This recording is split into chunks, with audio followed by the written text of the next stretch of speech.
Appreciate it. Also,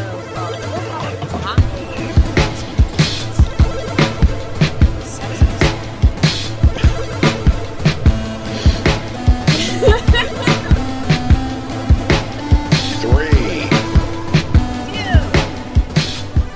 One. Hey everybody, welcome to Impossible Coin. We don't have time this week to have a special in-studio guest up front. We've just got too much business to do. I will take a moment, however, to say that the Game Awards did manage to find a way to become even more disappointing in the last week. Shout outs to the Game Awards. As did Activision Blizzard. Rocky Hardy, Tegan Somerset, is Activision Blizzard still filling that least favorite thing in the game industry spot in your hearts this year? I mean, yeah. only, by sheer volume alone, it definitely has outpaced the competition. Don't cut them short, Teeks. They've definitely put in some quality, terrible shit this year. I mean, you're not wrong, but also, Ubisoft has also put in some quality, terrible shit. It's just, there isn't as much coverage of that, so, by quantity alone, Activision Blizzard should eat shit and die. That is fair. Brian, what happened to our French correspondent? Wait, we have a French correspondent? Did you lose the French correspondent, Brian? Maybe. Oh my god. I'm sorry, who's our French correspondent? Tegan, can you call the embassy after this so we can find out what happened to Jean-Pierre Montemont? Yeah, I will. For sure. Thank you. I'll get our best international agent on it, which is just me flying to France myself. Yeah, Tegan definitely needed an excuse to go to France. I do need an excuse to go to France. I missed it on my European tour. Also Spain. I gotta go back. We have work to do, guys. We got work to do. Get me to France. Anyway. I did just want to yell just for a second about this thing that Activision Blizzard did on Friday. They started layoffs at Raven Software, which is one of their studios. Raven has been entirely turned into a Call of Duty support studio, but whatever. So they started layoffs at Raven on Friday. And the way that they're handling the layoffs is one-on-one meetings with your supervisor. And everyone has the one-on-one, regardless of whether or not you're being fired. So you just have this meeting on your calendar, and now the people know what the meeting is for. And also, not everybody's meetings got finished on Friday, so there are people who went home for the weekend not knowing if they have a job. Yeah. Yeah. So trash. It was big garbage, yeah. It is absolutely amazing. Absolutely amazing. But yeah, what we are here to talk about today are the games that resonated with us this year. The games that we played them and they stuck with us for some reason. And I feel like I should mention this up front, since we didn't mention it up front last year. To resonate with a player doesn't necessarily mean to leave a good impression. There are a few games on my list which definitely resonated with me, but when I came away with the game, I was like, fuck that game. Oh, interesting. I forgot that all superlatives also mean the bad ones. Mm-hmm. But also that kind of makes me want to literally take everything off of my list. Oh my god. That's alright. We'll get there. Yep. We got time. Yep. So, yeah. We have a feast of games. Some of them overlap. A lot of them don't. And if you're looking for, the episode of Game of the Year that is, most emblematic of a tour through Impossible Coin's year, this is the episode for that. This is the meaty one. Yeah. This is the big boy. So, There's no blood in this one, though. Well, I mean, like, you know what I mean. Yeah. There's blood. We're just not spilling it. Yeah. We'll spill it in 2 weeks. Give us 2 weeks. We'll spill all the bloody tea. And the tea. Okay. How do we want to skin this unicorn? Do we want to... Brian, please talk about your first video game. I guess that's how we want to do it. Right up front, like, I arranged mine chronologically for through the year. I don't know if you adopted a similar strat, Rocky. I did not. Okay. But, like, at the beginning of January for 2021, out came Hitman 3. Man. Like, what an absolutely, completely satisfying game. Hitman 3 managed to do, like, a lot of things that a lot of folks wanted it to do. Hitman 3 had the unenviable job of being the conclusion of the World of Assassination trilogy. So it had to, like, stick to the landing on the first group of games in the history of the Hitman series where, like, story was incredibly important and tied to user experience. Like, for the first time in years, like, people, like, were deeply, deeply, ridiculously invested in, like, the Hitman lore and what's going to happen to 47. So they had to stick the landing on the story. And then they also absolutely did some amazing things with, like, level design. Hitman levels are designed to be, you know, puzzles, toy boxes, places where, like, you discover, like, things are possible that you didn't anticipate. And from, like, having a level which is entirely organized aboard, like, a moving train, where your only range of motion is pushing forward on the train, to having, like, a level in, like, a Berlin rave where you don't know who your targets are until you, like, roam around the rave, like, listening to people talk and observing people's activity. Like, there was just this, like, incredible variety of experiences. Like, there was an English country manor where if I was wearing the right costume, I get to, like, stroll the grounds questioning people, unlocking an entire new gameplay mechanic, and solve a murder that I didn't commit. You know, like, Hitman 3 had so much going for it. The contract system continued to still be, like, incredibly rewarding.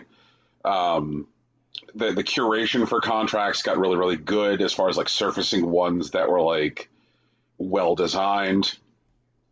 And then the DLC package for Hitman 3 had an interesting theme and was well executed. It was, like, 7 smaller DLCs that were released over a course of 7 months, each one themed over one of the deadly sins. And, like, they would redress and redesign various levels in Hitman 3, give us new missions in them, and then rewards were, like, unique and interesting weapons and unique outfits. Like, the gluttony item that you got was a candy that you could leave on surfaces that people would just pick up and eat that was poisoned, which unlocked, like, a whole new, like, ways of killing people, because, like, historically, in order to get somebody to ingest poison, you had to, like, poison an existing food object. So, like, creating, like, essentially, like, the poisoned food object, like, unlocked whole new paths and whole new possibilities and whole new ways that you could kill people. And so it just, it was amazing that so much could get packed into it. It's remained incredibly well supported. And IO just announced that they're going to do, like, a year or two of content for it, which is going to have whole new maps and whole new missions and whole new story. And, like, the way that they have talked about, like their current Hitman package is that like Hitman is now a launcher, essentially. Like that when they make new Hitman stuff, it's going to launch within this, like within this game. And so when they talk about like what Hitman 3 Year 2 looks like, it just sounds like another game. So like I'm very excited to see what that looks like. And yeah, like what a heck of a way to start 2021. Like a satisfying conclusion to a trilogy I love. For sure.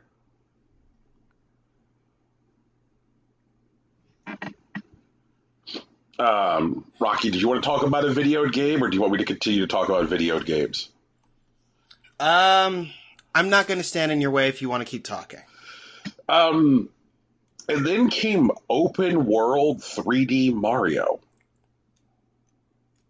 Yeah, like completely taking me by surprise.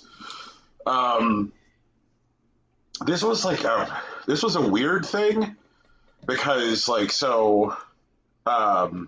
Nintendo re-released Super Mario 3D World for the Switch, and as part of their campaign to squeeze the last drop of good out of every damn possible Wii U title. But a lot of people were like, that feels like a skip. Like, I know that, like, friend of the show, Joe Spiro, is, like, famously down on Super Mario 3D World. And so, like, I guess sensing that they needed to throw something else in the package in order to push folks over the edge, Nintendo added a small-ish Mario game to the box. Like, hey, you buy Super Mario 3D World, you're also going to get Bowser's Fury. And what Bowser's Fury is a open world 3D Mario game that can be beaten in about 10 hours. And okay, cool. What 10 great hours they are. Like it's absolutely wild to like climb to a ridiculously high spire in a Mario game and go like, what is that bullshit over there? And then go to it, because like Mario has never felt like the kind of like gameplay space where like open world would be the way to go. And it's also like, it's something I said about the game on the show early this year was I said that this felt like Nintendo's delayed reflexes. This feels like 18 years later, Nintendo delivers their delayed response to Grand Theft Auto 3. Walk me through that. So in 2003, Grand Theft Auto 3 comes out, and so many game developers release these open worlds in like response to it, because they see like the market shift. They see more players demanding open worlds. But so many of those early open worlds are these like very, very like lonely spaces, which are not like ridiculously driven by like interactivity and like check marks on a box, which would come later as Ubisoft refined their open world formula. Like, you can't go somewhere in a Ubisoft game without finding something to do, right? There's always sure. Like a hay bale to jump in, or a guy to stab in the ball sack. Like there's always something to do everywhere in a Ubisoft game, and it's this illusion of density, and there's no place to just be like alone with your thoughts. But Rockstar, when they rolled out the open world, like decided that it's good for there to be like stretches in an open world where you can just kind of be like alone with your thoughts and alone with the space. They probably most famously executed it when you go to Mexico in Red Dead Redemption, but like as a design conceit and as a world building strategy, it definitely defines Grand Theft Auto 3. There are like whole swaths of like Grand Theft Auto 3 where you just like can look down a street and like, yes, there are pedestrians on the street and yes, there are cars driving up and down it, but like there's nothing on the street for you to air quote do.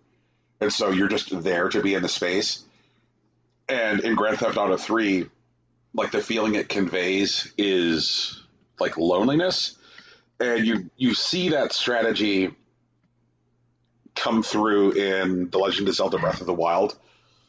And I think that like the two most direct, like strongly linked pieces of DNA before Breath of the Wild, as far as like world design, would be Shadow of the Colossus and Grand Theft Auto 3.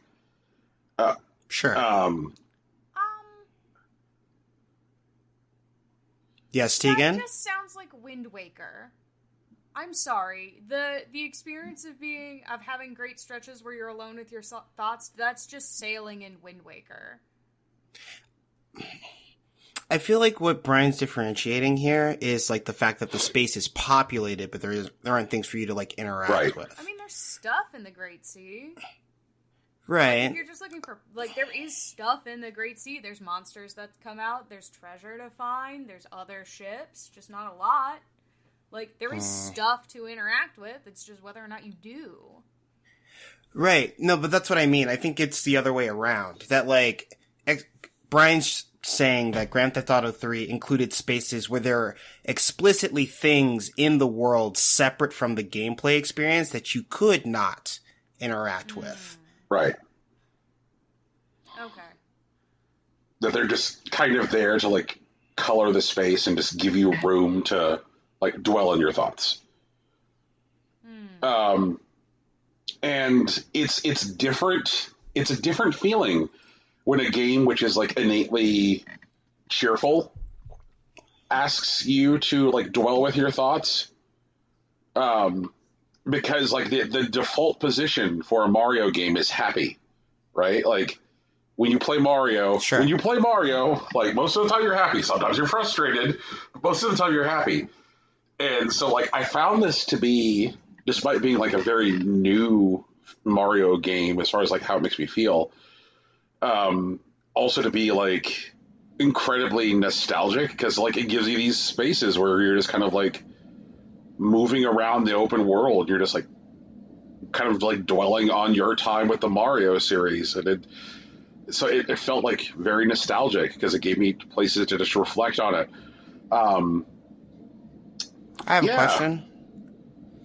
In comparison to things like, say, Super Mario Sunshine, which I know you hate, but also Super Mario Odyssey, where they do have like spaces where you're not really supposed to do much because they're just like, I don't know, like, let's say decoration on your way to your actual objective. Right. What differentiates the gameplay experience of Bowser's Fury versus, like, I guess the mission focus experience of playing those games? I think that the big difference between those is that because you are in these like smaller open spaces in Super Mario 64 and Super Mario Sunshine and then Super Mario Odyssey, is that because things are like innately organized as levels, like there is this sense, just in the way like the player's mind is organized, that you are being propelled from like place to place, even if it isn't necessarily doing so like in individual level design in the moment. As you're done doing like the cool like Donkey Kong themed moon in Odyssey, as much as there might be like a desire to like dwell and just wander the space of the Metro Kingdom, because the game is organized into levels, there still is this like sense that you're being propelled forward. And also because all of the spaces are connected and part of like this same contiguous environment in Bowser's Fury. Like, whenever you encounter things in that game which are like walled off and unavailable because you don't have enough shines yet. That's another thing that's actually fucking wild to me about Bowser's Fury. Bowser's Fury is, and this doesn't get talked about enough, Bowser's Fury is a direct sequel to Super Mario fucking Sunshine. Like, they're like, yep, we're making a sequel to Sunshine. And you're gonna like it. And I did. Like, you're collecting shines in Bowser's Fury. They're cat shines, though. They're not shine sprites. There is also a evil Shadow Mario running around with a paintbrush. Well, yeah. Is it also Bowser Jr.? It is Bowser Jr. Yeah. Okay. So wouldn't it be a prequel, right? Well, I guess in both situations, is Mario not aware that it's ultimately Bowser Jr.? I guess it's something that Mario wouldn't really surface to us in that dialogue, but... Well, in Bowser's Fury, like, we encounter Bowser Jr., like, right off the bat. Like, in the first 3 minutes of the game, like, you meet Bowser Jr., and he's like, my dad's gone apeshit, he's too evil now, please help me.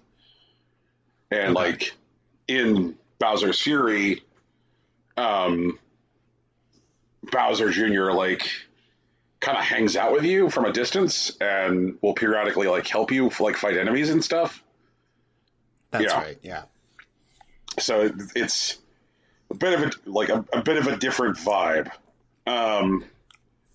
So yeah, like, it's cool to, like, be like, oh, okay, I hit a wall here, and then just be like, and then instead of just grinding in a space that you immediately are, just, like, being able to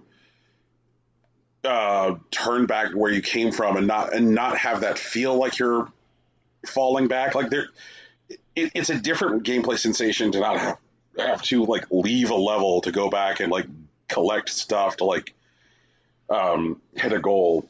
Making it all a single space makes the way you approach decision making different in the game. I agree with you.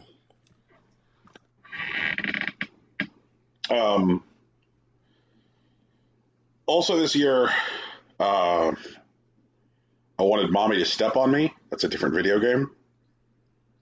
Sure. What is it? Like, I mean, Bowsette didn't actually make it to Bowser Fury, so I guess it's... Yes. Fair. Oh, wait, it's supposed to be Powser, actually, right? Yeah, I think technically it's Powser. Yeah, okay. Anyways, Brian was talking about something else. Resident Evil Village, which they insist is not titled Resident Evil 8. Which feels like the weirdest thing for a company to draw a line on. I don't know. I think it's cool. Like, I mean, it's like, yeah, I mean, technically, gun to our head, like, you can call this Resident Evil 8, but it's called Resident Evil Village. Like, that's the title, friends. You know, it's not, you know, it's not 8, we swear. I really love how much of a mess Ethan is. He's a fucking mess. Ethan continues to be, quote unquote, a regular guy. I mean, he's having a very bad time, he's making being a dude. And just everything sucks. He's just bad at being a dude who's a guy. Most people are bad at being dudes, if we're being honest. Yeah, he's very bad at it. He is no good at it. And that is a point of enjoyment. It is. Like, the guy's a fucking mess. Like, within, like, the first 10 minutes of the game, you're, like, wandering around, like, Ethan's, like, large, stupid house. I need to know who Ethan's realtor is.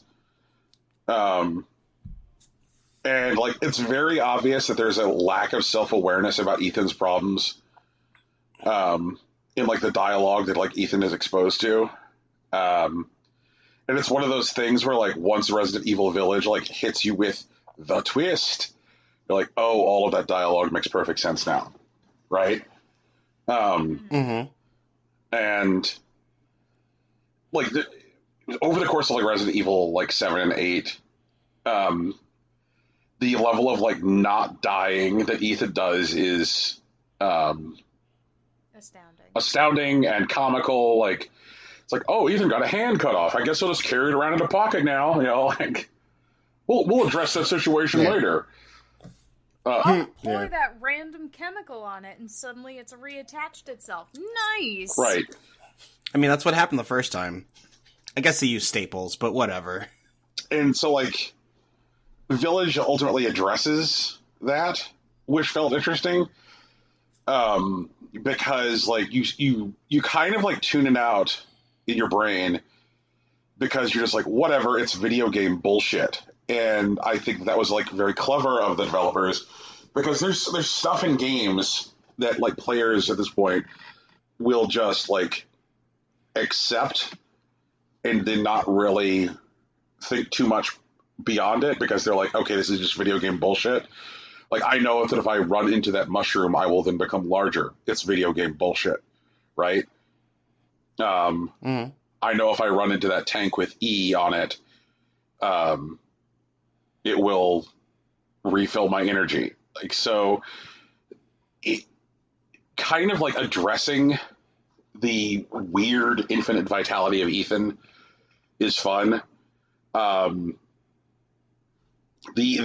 character design in this game is absolutely fucking bonkers. Like every character is just the craziest shit. Like they came up with a wonderful like rogues gallery of like of characters to support Ethan. Like part of what makes Ethan so good is this like bland dork is that like everyone around him is just like amazing. Yeah, it's the Scott Pilgrim phenomenon. Yes, yeah. Oh my god. Ethan Winters versus okay, like that's just I'm now like lost in the idea of like Ethan as Scott Pilgrim and I'm enjoying it. And like not to bat about the bush, like Lady Dimitrescu is like absolutely fantastic and is an absolutely iconic like game character. The first third of that game is amazing. I wish there had been so much more Castle. I really do. Like they front load her. She's at the beginning of the fucking game, and all of the Castle stuff is like absolutely fantastic. Stuff after the Castle is good. Like the Dollhouse stuff is like really really good. I really like that stuff. But like everything about Lady Dimitrescu and the Castle is fantastic, and there is like old video game design logic that says you put your best stuff first in a game because like as the game drags on, more and more of your players will drop off. So like put your best stuff first in order to create your like loudest game advocates out there. You'll get people who didn't even finish your game advocating for your game. But in a game which was like as delightfully short as Resident Evil Village was, like Resident Evil Village can be comfortably finished in 10 hours, which I was so happy with. Then like I don't think that they necessarily needed to front load her. I think there was a good shot that with a game that short, people would get to her anyway. But yeah, like I very much liked it. Yeah. For sure. I thought it was cool. It was all right. It's just okay. High heels. I forgot it came out this year. That's how okay it was. Legit, last year. I mean, we definitely talked about it last year, but holy shit. I know, but that's why it was fine. If at all possible, 2021 has been longer than 2020.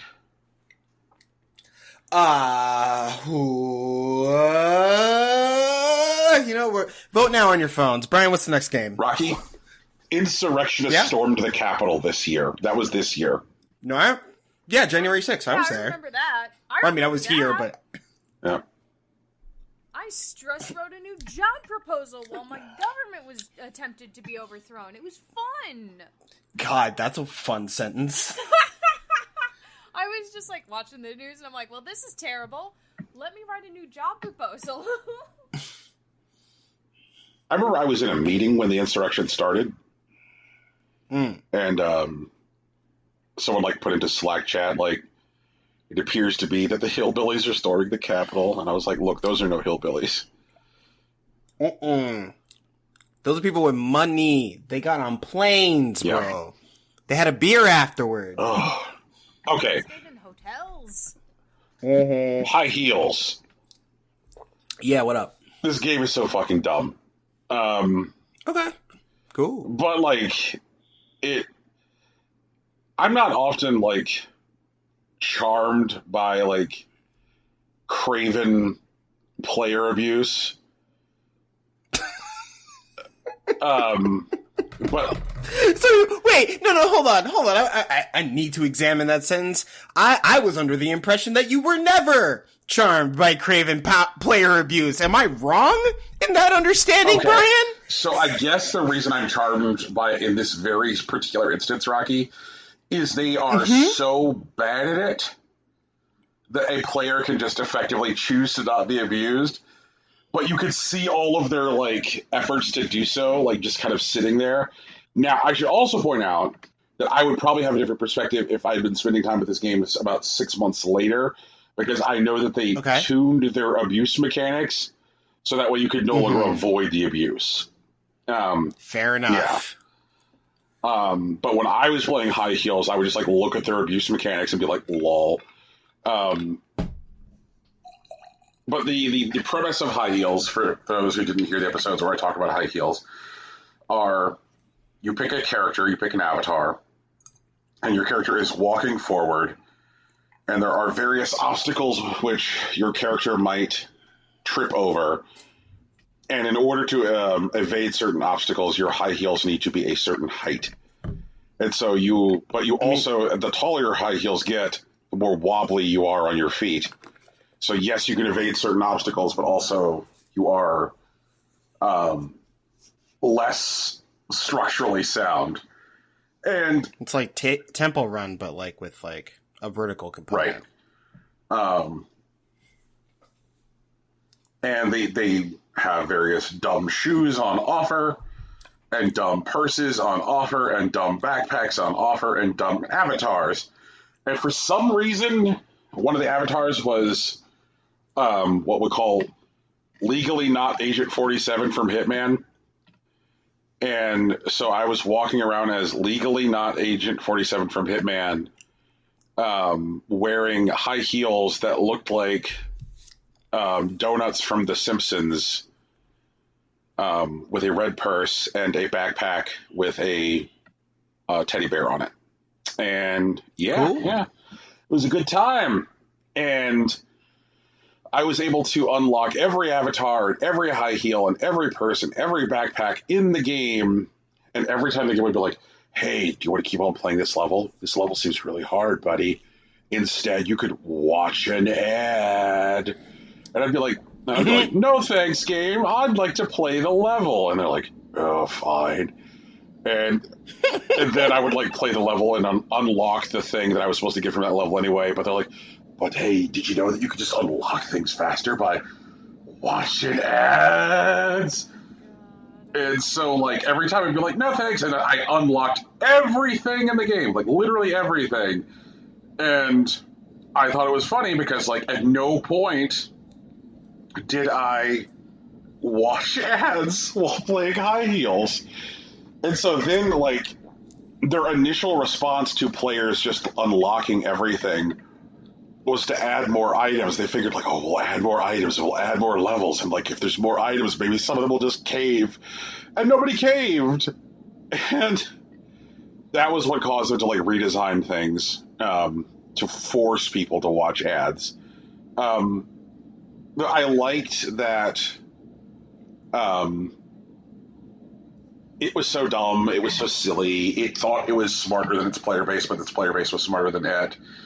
And it was also one of the first things that really got me to connect with TikTok. Like, I really got into TikTok this year. And like the developers of High Heels were running a bunch of like dumb ads on TikTok. And so like TikTok started to like respond by creating these like parody videos of High Heels.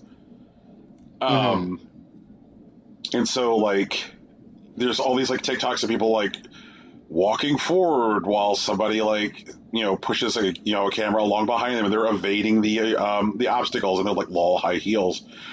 And then like High Heels became a meme on the iTunes store, where people started like leaving these like hilarious reviews of of High Heels, like like High Heels changed my life, like my life was a mess before I started playing High Heels. Thankfully, High Heels is here, And so, like, between, like, the TikTok memes and the iTunes reviews and the game's own, like, at the time, ineffectual attempts to try and get me to watch ads, like, it proved to be a charming experience. So hopefully that led to some clarity, Rocky. Like, I don't think I would... Like, it was very much a moment in time. Like, if I had looked at this, like, later in the year, I would have had a very different experience, and we probably wouldn't even be talking about it at all. Yeah. For sure. The next game on my list of resonant games is one I believe resonated with us all. Blaseball. Blaseball is weird. I mean, I don't know a better way to like describe the experience of like Blaseball other than like Blaseball is weird. Like the things that what would happen in Blaseball is like we'd be going about our individual Blaseball business, buying items, attempting to affect trades, that kind of thing. But then like Blaseball would absolutely just like erupt in some crazy batshit insanity, and then like it would like overtake our chat for a couple hours and just like, what the fuck is going on in Blaseball? I don't even understand. And I think that that's really the best part about Blaseball. Like Blaseball is this thing that you think you've got its number. Like you might even think that you're like reasonably anticipating some like large like plot change or world change. You're like, yeah, you're like, here's what I think is going to happen in Blaseball. But then whatever it is happens in Blaseball, and like inevitably you're surprised or you're taken off guard, and it just like absolutely captures your attention just like with rapt enjoyment. Like I love continuing to be able to be surprised by Blaseball. I think that other games, which are like ongoing games or games as a service, could learn something from Blaseball. Like I think that so many of those games try to exist as this like neutral gray noise in people's like lives, and then whenever they think they're having like an event that will capture everyone's imagination, it's usually something like, hey everybody, it's like Captain Blumpkin's Blumpkin event. Come do the Halloween mission and get the cool pumpkin costume. And, inevitably some people will care, but it's not the kind of thing that like sticks with you. Okay. So like, while I think Blaseball is definitely a host unto itself, I am skeptical of the idea that any game as a service could learn anything from Blaseball. In fact, I think like the closest example of anyone doing something akin to what Blaseball does as far as like producing a game as a service is like Fortnite. And I'm not sure if like that kind of, I guess, behavior, presentation is like a thing that could be reasonably emulated with like a profit incentive. I remember there was a thing that happened in Destiny. Okay. Back in Destiny, before the launch of Destiny 2, there was a thing that happened back in Destiny, which caught players' imaginations in very much a similar way. There was I don't know what they call it's kind of like a mini raid. It's not done by 6 people; it's done by 3 people. There's one of those that was going on, and they was kind of running like a weekly playlist, and players started to notice somewhere late in the week that as they were getting toward like the final combat encounter of the game, that there was like a door that was normally closed that appeared to be open in the distance of that combat encounter. And they're like, that door looks open. And what would happen is that by the time people were done resolving that combat encounter, by the time they got to the door was closed. And when these people were like, okay, so I guess what we need to do is we need to clear this thing as quickly as possible to see if we can get to that door before it closes. And then eventually people did. And this mission, which was a mission which had existed in play in rotations before, and this situation had never happened before, people discovered that this time, like, this door could be reached while still open, and that when they pushed through the door, there was like entirely new environments that nobody had ever seen before, and there was like an entirely new mission, and that if they completed this new mission by going through this door that had never been opened before, they got an exotic. Now, like, Bungie didn't announce there is a mission hidden inside of a mission. Like, there was no announcement like sure. Nesting Doll. And also they had run that particular mission before. Like, it had been a part of playlists for 6 months. And just this time they flipped a switch and didn't say anything about it. And like, it created like this like very real and very organic buzz where people were like, oh my God, there's a hidden door. You have to like do this mission super fast. And like people were like changing all their strategies for the mission because like all of the reliable strategies were generally slower. And so people had to be a lot more frantic. And it also meant that people couldn't trust the landscape of the game in the same way anymore, because a door that was like always assumed to just be like a static background object was now suddenly flung open and there was like new space behind it. And just based on the way it works as a live updated game, it certainly could have been nothing more than just like a static background object for months, but they just changed the parameters of the object. So like surprising the players, and Fortnite has certainly done some of that sometimes. Like when people are like, oh, what's that thing in the sky? And, but like, I don't think a lot of times when Fortnite does surprise players that it feels as fundamental. Like, I think the reason it worked in Destiny was because they had never done anything like that before. And then they haven't done anything like it since. But like, Fortnite is with some irregularity doing stuff to try and engage players in that way. Like, I remember when like Fortnite was like leaving shit around the world. They're like, hey, look, we put some stuff out. But I don't know. You might be right, Rocky. Like, it certainly would be at the very least hard for games as a service to try and take lessons from BlazeBall, but I think it might be worth it if they can. Like, I'm saying it's a very difficult mountain to climb, but it'd be a mountain worth trying to climb. Okay. Sure.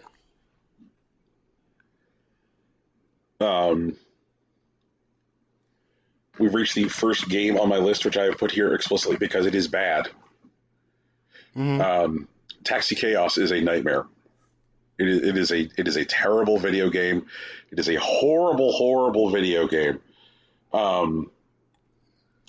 There's nothing to do in it. Nothing to do at all? I mean, I suppose you can listen to racist audio. The collision is weird. The graphics are terrible. Like it really feels like a naked and brazen attempt to like trick people and target like Xers and elder millennials who are like, hey friends, like we're here for your crazy taxi nostalgia money, hoping that you'll buy this And then sometimes they get you. Exactly. And that you won't be angry enough about it to reach out to the platform holder to request a refund. Texicast has the distinction of being the very first video game that I processed a self-service refund on my Xbox with. And shout outs to Microsoft for like having self-service refunds on the Xbox store. I was like, this is absolutely garbage. This is an absolutely terrible, terrible video game. I remember feeling mad playing this game. No, it's on tape. You Yeah. were mad. Yeah. Oh, man, so bad. So bad. Rocky, do you want to do a batch, or do you just want me to keep pushing? Do you want to keep talking about the video games you played this year? I'm certainly able to, but like, I kind of just feel like at this point that I've been going on a while. I mean, maybe. Yeah, sure. But, you know, this is that show. I played Spire Blast. It's Okay. like Boom Blocks. What's Boom Blocks? What's that? What is Boom Blocks? It's kind of like Jenga with a Nerf gun. What? Okay.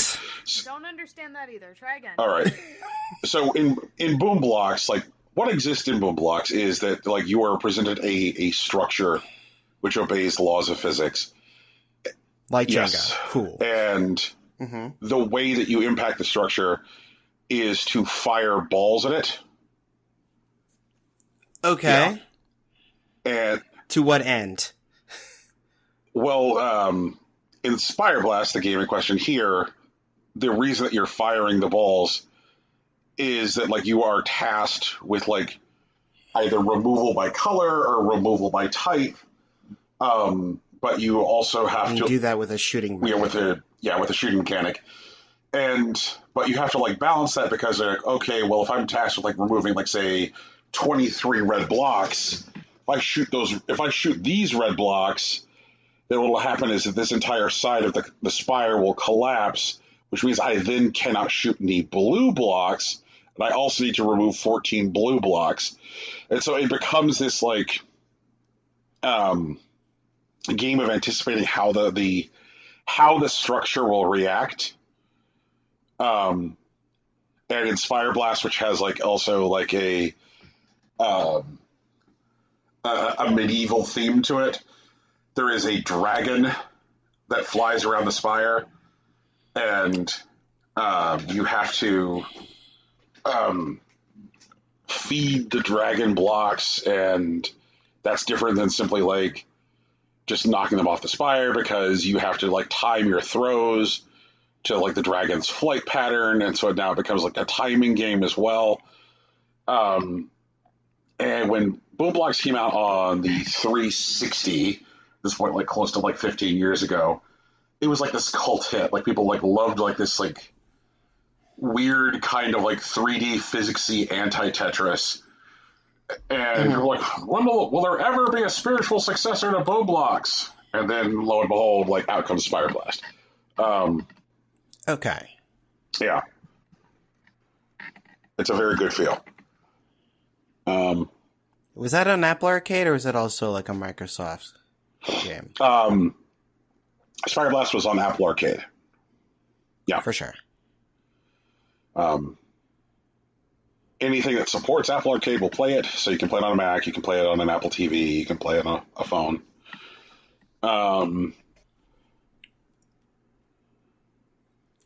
Also played Alba: A Wildlife Adventure. And this, oh man.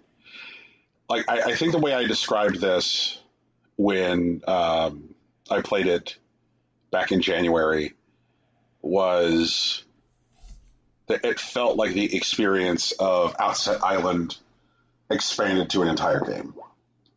that like that it felt like the experience of like running around as like a kid on an island doing kid things expanded to an entire game experience. And I stand by it. You know, like that's the way it feels. I love the quest structure in the game, where it feels like the point of all the quests are to like contribute and give back to your island community. The photo mechanic in the game is like super fun. It's absolutely fun to like run around the island as this kid and like hear sounds or see telltale signs of animals and fill out your photo book. You know, taking pictures of various creatures, and then using those pictures to like help like create the labeling for like the wildlife refuge. It is an absolutely wonderful game. It is now also available on Nintendo Switch. So, like, if you're like, oh, well, I don't want to, like, throw Apple a subscription, fine, you don't have to throw Apple a subscription. Like, it is now available on Switch as well. Like, and it is well worth people's time. Like, for those of you at home listening, a spoiler for next week, I want everyone to know that, like, I spent a lot of time struggling with, my number 5 for my personal top 5 games of the year. And I keep on going back and forth in the document between Hitman 3 and Alba Wildlife Adventure. Like, up until this morning, it said Alba Wildlife Adventure, and I just erased it and put in Hitman 3. And it's probably going to continue to go back and forth between Hitman 3 and Alba Wildlife Adventure for the foreseeable future, because I am absolutely torn with what should fill that last spot in my my personal top 5. Yeah. My next game is a game that did not come out in 2021, but is a game that I started playing in 2021 because, you know, this was the year that I got my my controller for my iPhone, and the backbone has just been like so good. But I started really getting into Sneaky Sasquatch.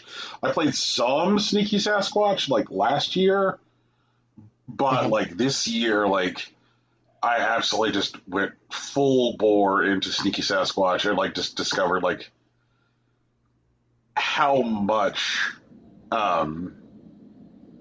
that game has got going on, and it is just like amazing. Like it's got like several full-on gigantic quest chains, like tons of like side quests, huge amounts of stuff to do. Like Sneaky Sasquatch is like one of the coolest open world games I have ever played.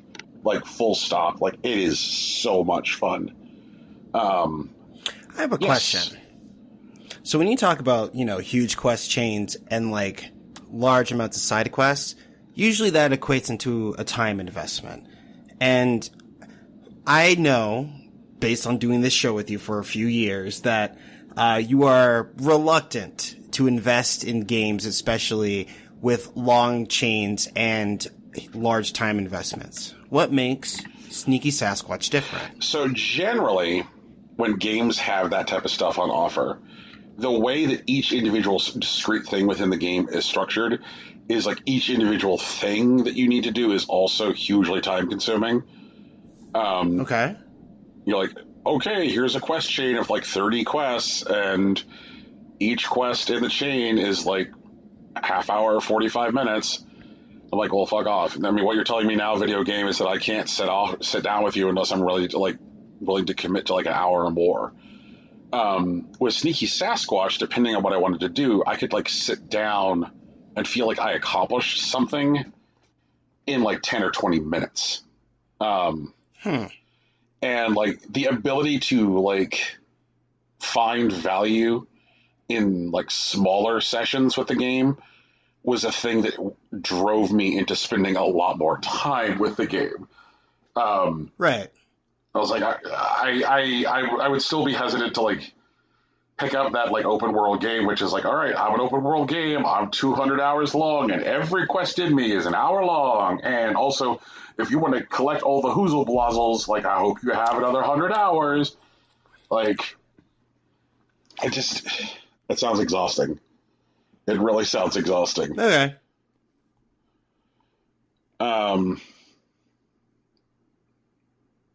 And like Sneaky Sasquatch has continued to grow. Like, I've tried to talk less about it over the course of the year because I've tried to make a rule on the show that like, unless there's something like absolutely wild, maybe checking in with a game like isn't necessarily more than once isn't what I really want to do with like my time in the banter section. But like since we've last talked about Sneaky Sasquatch on the show, they rolled out an entire new quest chain where like a package delivery service comes to town, and the Sneaky Sasquatch can get a job as like a UPS driver. And he like unearths like this whole like plot in town like while delivering packages. But also like the package delivery mechanic is like fully developed. Like I have to check my clipboard to find out where the packages are going. When I get to the location, I have to get the person to sign for it. So I have to hand them the clipboard, and then I have to check to make sure that they actually signed for it or not. If a package is like damaged, the person will file an insurance claim, which means I also have to be careful with my package handling. Like it is goofy. And so like there's this filing like nuanced like package delivery mechanic, but the whole point of it is to surface another plot in town. I also now run a marina where I rent boats to people and stuff, which also surfaced an entire other plot. And they're about to roll out another quest chain, which is related to like a security monitoring system, and it looks very much like trying to catch people doing things on camera. Like camera monitoring games kind of like experienced a rise after Five Nights at Freddy's. And so like just rolling out like, oh, okay, like here's a whole quest chain with like camera monitoring mechanics, just like in this open world. And add to that, like, you know, the game continues to have like fully developed like seasonal events. Like during October, you know, like the town was all decorated for Halloween, and there were pumpkin carving contests and costume contests. And during Halloween, the Sasquatch can run around without wearing human clothes, and everyone's fine with it because they just assume the Sasquatch is wearing a costume. Right now, there's snowmen and snow in town and snowball fights. And like it's like all of the fun of a well-designed open world with like the coziness and the seasonality of something like Animal Crossing. So, yeah. Okay. And speaking of the coziness of Animal Crossing, Cozy Grove. The thing that I very much like about Cozy Grove, and the thing that I want to stress about the value of Cozy Grove, is that with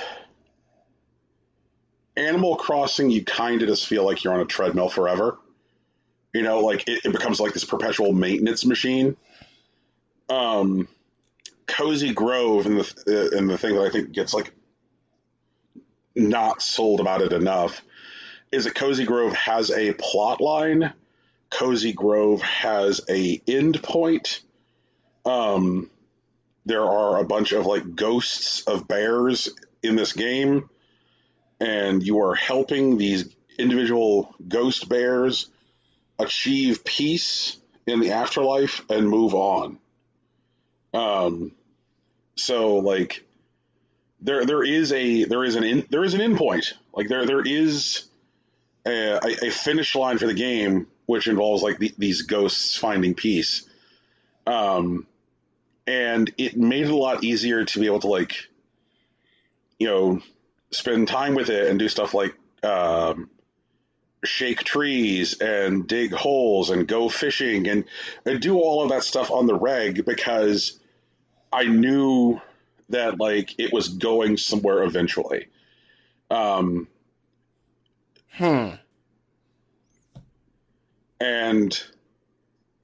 like the level of maintenance that like Animal Crossing requires is high. And I know like lots of people are like, well, you don't have to do all that stuff. But because we live like in this like always online, perpetually social society, you kind of do. Otherwise, people will just tell you that your Animal Crossing, the way you play Animal Crossing, is bad. Who's told you that? I just want to talk. I don't just want to talk. But I also still want to know who told you that the way you play Animal Crossing is. Tegan, you literally shouted at me and said you don't even have a basement, Brian. That was a thing we tried to put on a T-shirt. I think that did happen once. Yeah, that did happen once. Yeah. Tegan, we're gonna have a conversation after the show. You're I right, think. Yeah. Yeah. I'll take myself out back. I think Tegan knew that was coming because she's like, let's not talk. And like the way that Animal Crossing like gates content is like there's a lot of stuff in the game which is only available to you like if you put yourself like hard onto the treadmill. And like I know that when the DLC content came out recently for Animal Crossing, I saw a lot of like writing online, which people like talking about how like the early bird ordinances and the night owl ordinances were not as good as they were in New Leaf. And that like they only like very slightly nudged the time earlier or later for stuff in town, and that people are like, well, I guess I'm back to like changing with the clock on my Switch in order to get everything done that I need to do. And it always strikes me whenever I see like people talking about stuff like this, and it sounds like they're talking about like a job, like, well, I guess I've got to do this, and like because Animal Crossing is so demanding in that way. It's like, okay, well, today's the fucking like, bug catching event. If I'm not logged in, then I guess I'm fucked. You're like, oh, this fish is going to go out of season like in 2 days, and I haven't caught it yet, so I need to like sink real time into finding this fish. I literally have never given a shit about that stuff. Some people do. Yeah, some people really do. But also, I'm of the mind that that's not a real problem. Like, in terms of both design and, like, gameplay experience. Because for example, like, it's very much like owning a pet. Or, like, caring for a plant. And while, like, the life of a pet is probably, I'm not going to call it egregious, but maybe not the greatest thing to refer to as a hobby. Like, I think, Animal Crossing is just that. Like, it's a hobby that you sink time into. And if there are things that you want out of the experience and they cost time, I'm not sure that's a bad trade, honestly.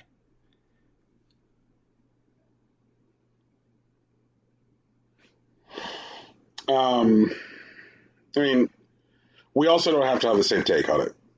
So sure, yeah.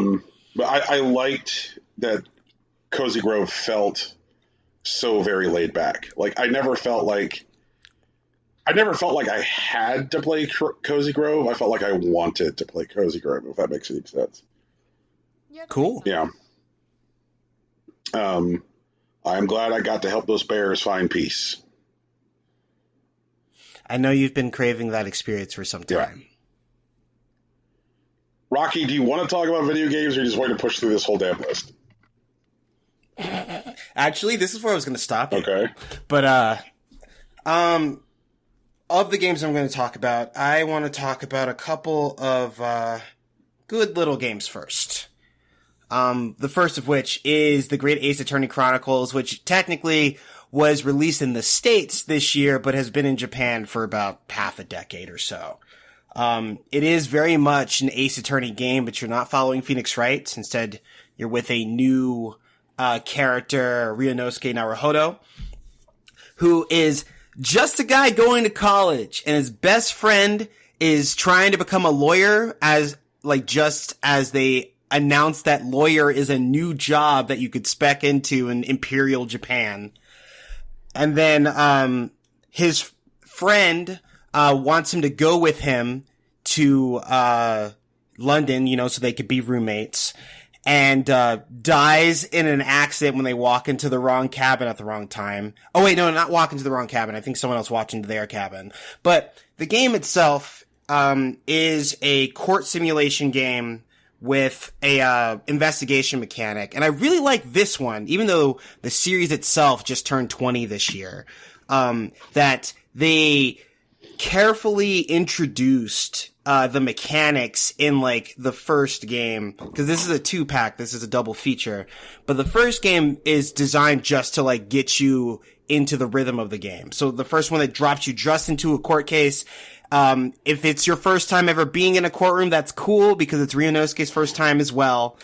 And, you have to learn how to pull information out of witnesses, how to highlight contradictions and present evidence and whatnot. And then the second case is actually just investigation. There's no courtroom pressure. You just gotta walk around and figure out what happened to your friend who was just murdered. And then they have you play with another court case, but you do an investigation first, and then they introduce a jury mechanic, which becomes important later, and then the fifth one is where they put all the pieces together, and this is the experience that they want from you in Great Ace Attorney Chronicles. I think it was patiently crafted, incredibly funny, and so passionately curated that I wanted to talk about it here.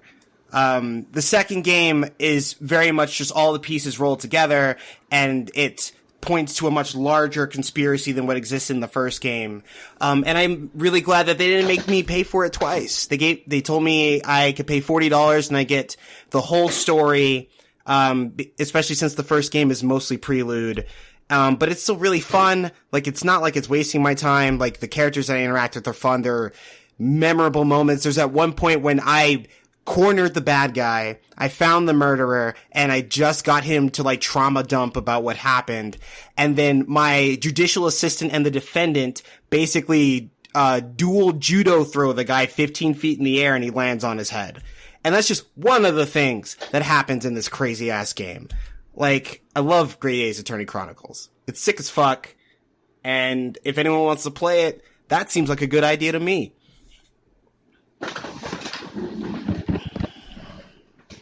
I think it's a thing that I'm going to eventually play. For sure.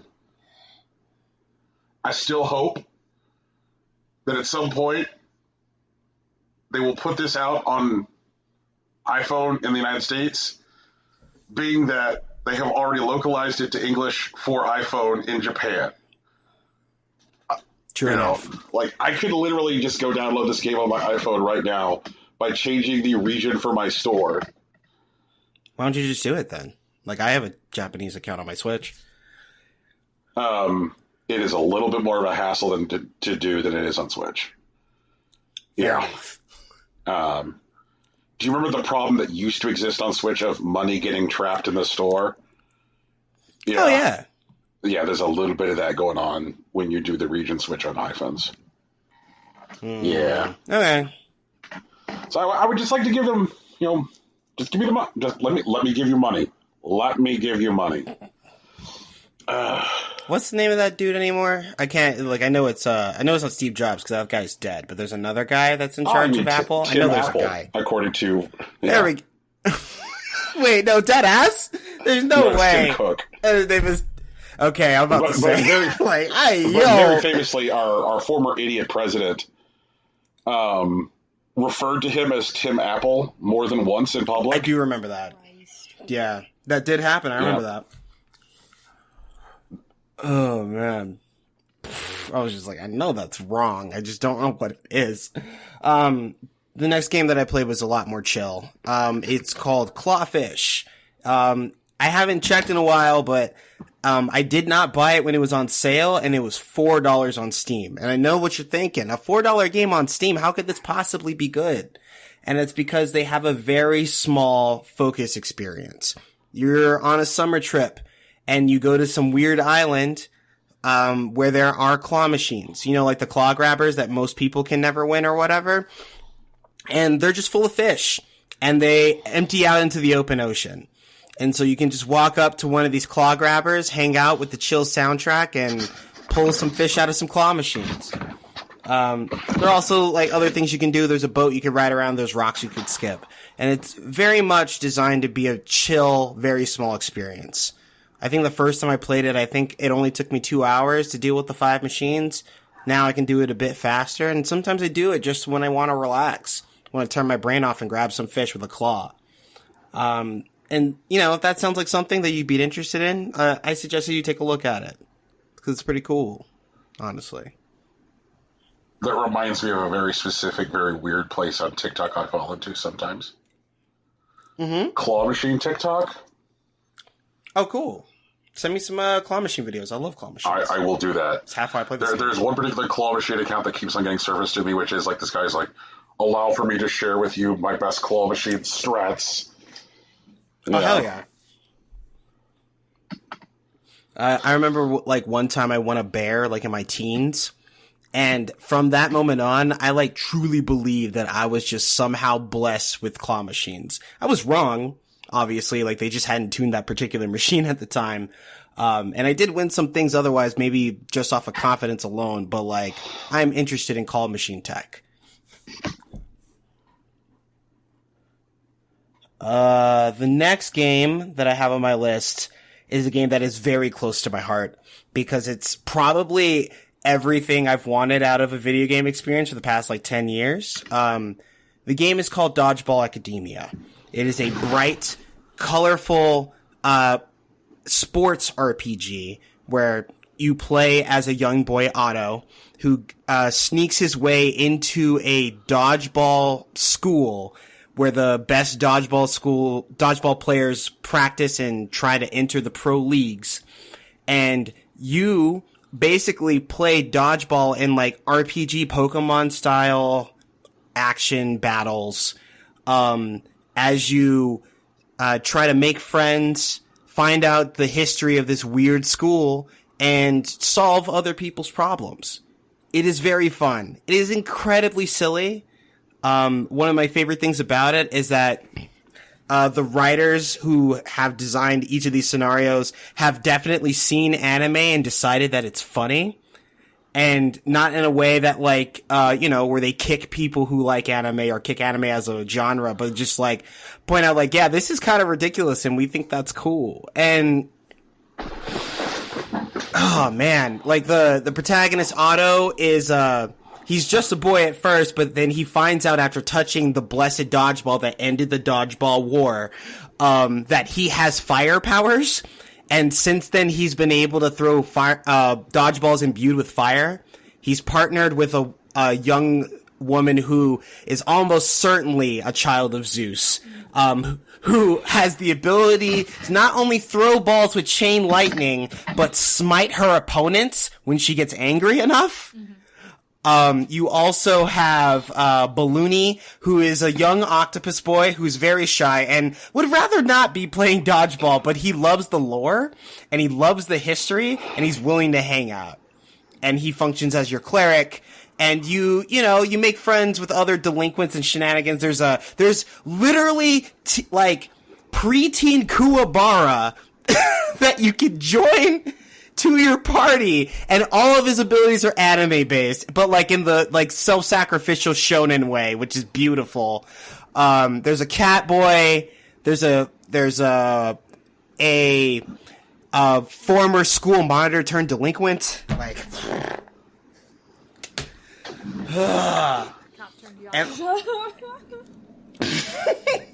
and, like, none of the teachers really know what's going on, but, like, one of them's dead-ass Mojo Jojo if he was 6 feet tall, and he has you play dodgeball in traffic as a school lesson to teach you about strength.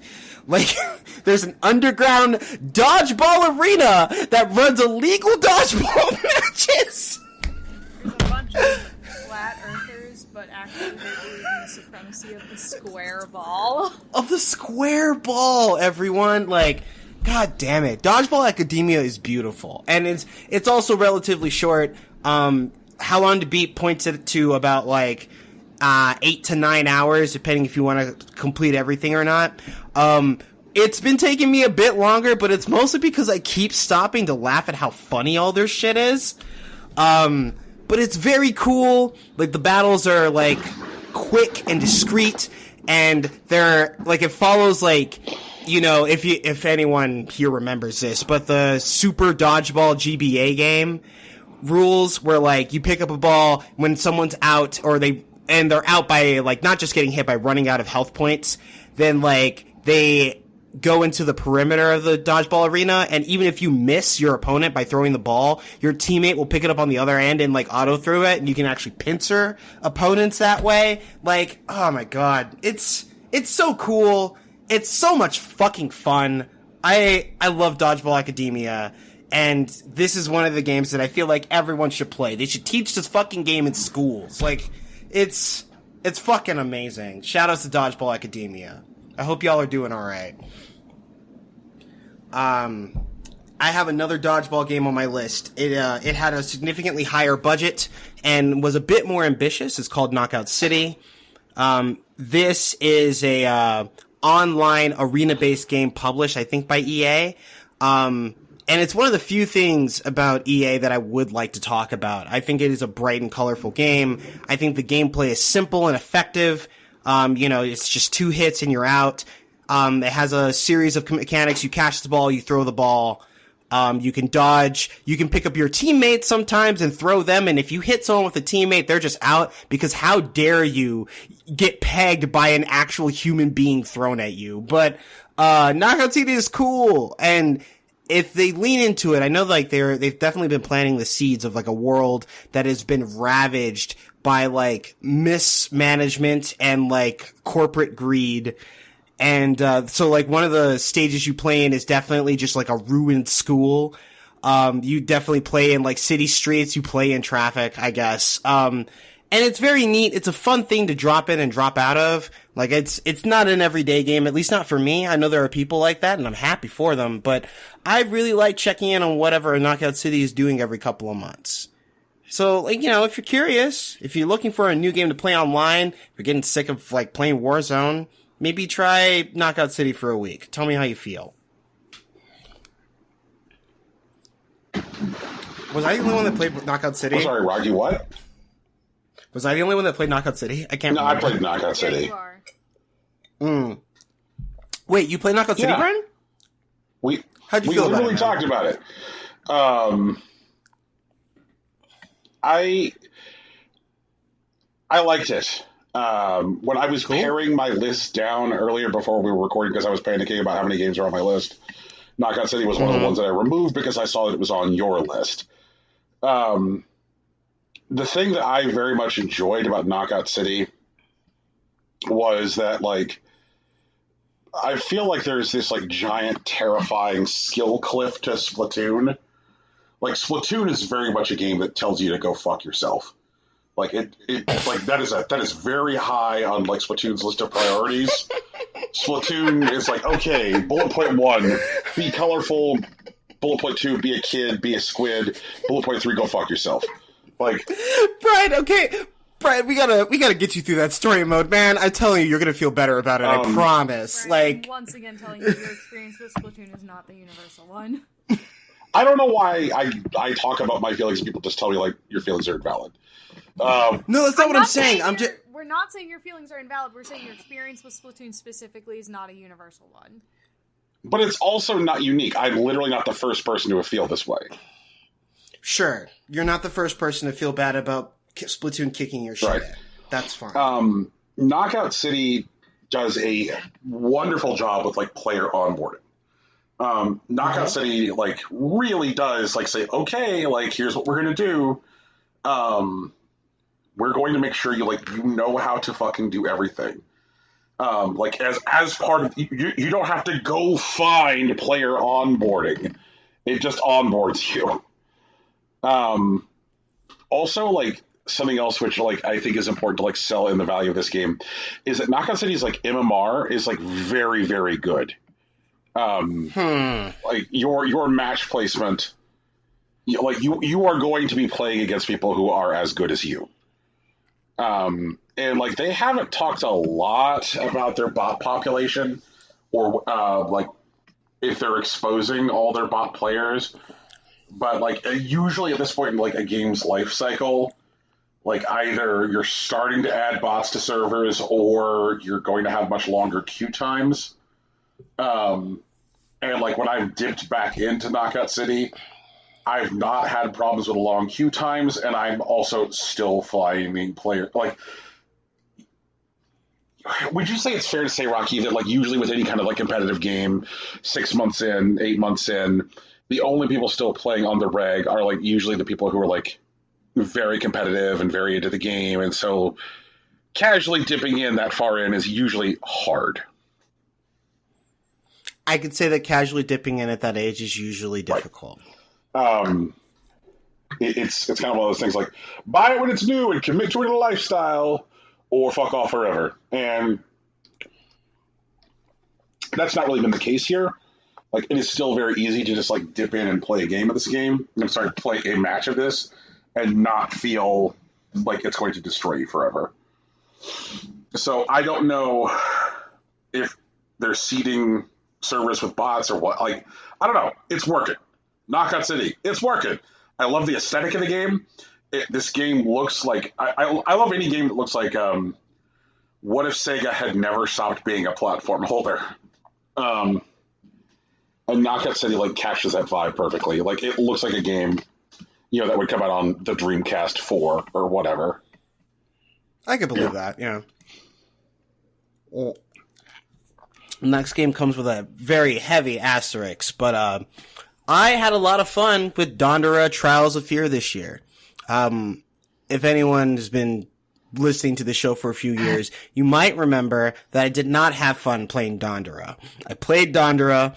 I found it to be a complicated, uncontrollable mess, and I dropped it with no intent to ever come back. But about a year or so later, the developers released an expansion to the game that was free to all users called Trials of Fear, and I started to hear about how the way that the game controlled had been tuned a lot better, and that the game felt a lot better to play, and you could get to the good shit without worrying about, just misclicking or whatever and, like, getting fucked. And so I decided to tip my toes back in, and I had a great time. I think Dandara is still a really interesting game that wants to say a lot, and I think it actually has very interesting ideas about what platforming can be and what combat and exploration mean in like the scope of video games. And I am comfortably able to recommend that this is a game that people should play. If you want to sit down and explore some shit. If you want to look into a world that isn't exactly your own, because Dandara does not look like this world. But it's cool. It's a very interesting place to be. It's a game that crossed my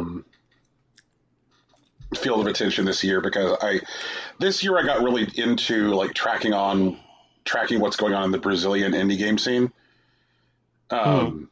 Because the Brazilian indie game scene looks nothing like the US, Japanese, or Euro scenes at all.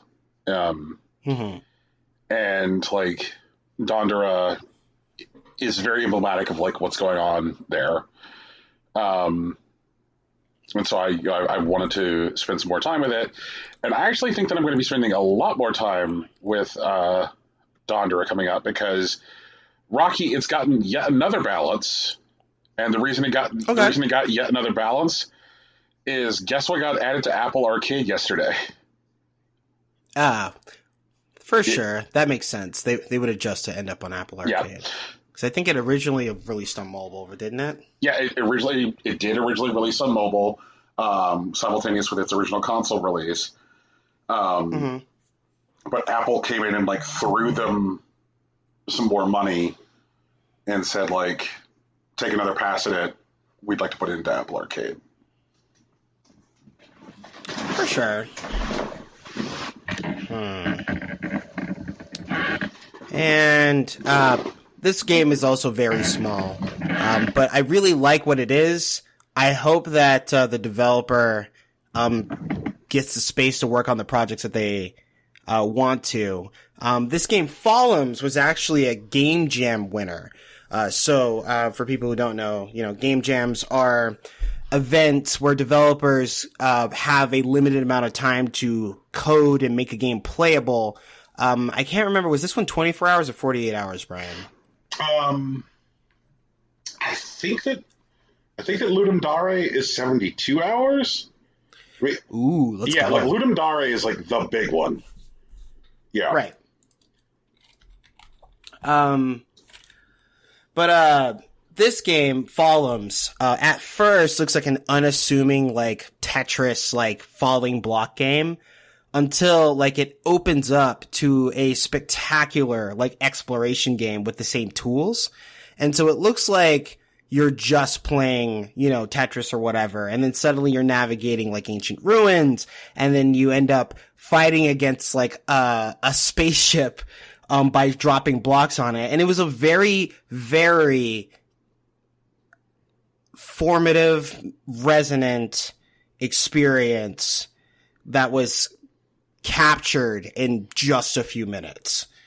So it's clear that the person that put this together, the team that put this together, but I think it's a single dev, has a clear idea of what they want to do with execution, and they were able to do it. And I want to see what they do next. I'm going to keep an eye out. Hopefully someone gives them some money and lets them flesh out their ideas. I really enjoyed the ways that, like, Fallums just continue to be able to, like, surprise the player. Because, like, that there is that initial, like, whoa moment that, like, happens. But, like, there's so many successive ways that, like, it continues to, like, engage and surprise. Like, it also, like, is a great demonstration of, like, the value of small experiences. Like, Fallums can be reasonably, like, completed in less than an hour, but it certainly does not feel like time wasted because it is a short experience. Like, it is a perfect use case for, like, small experiences have value. Sometimes try out something small. I get that. The next game is special to me. Like, it's definitely not new.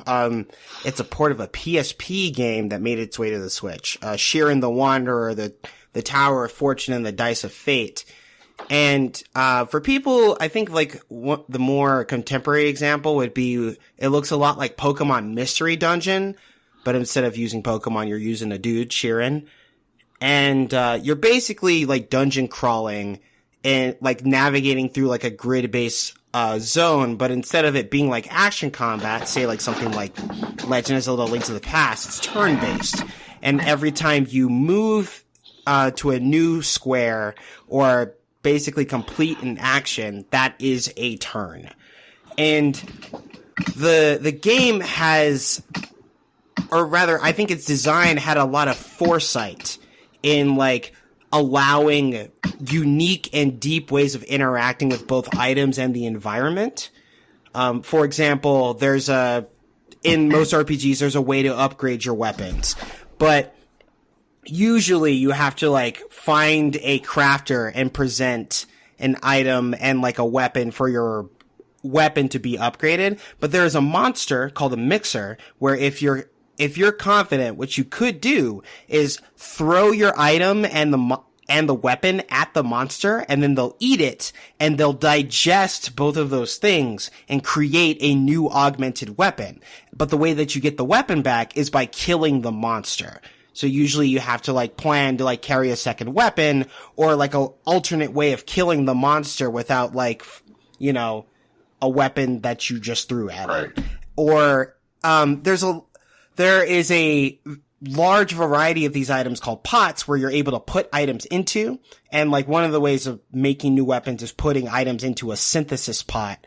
But also you could throw enemies and trap them in pots. You could trap spells inside of a pot. You can, there are all sorts of really neat interactions at what appear to be like mundane things in this like large, ultimately turn-based arena.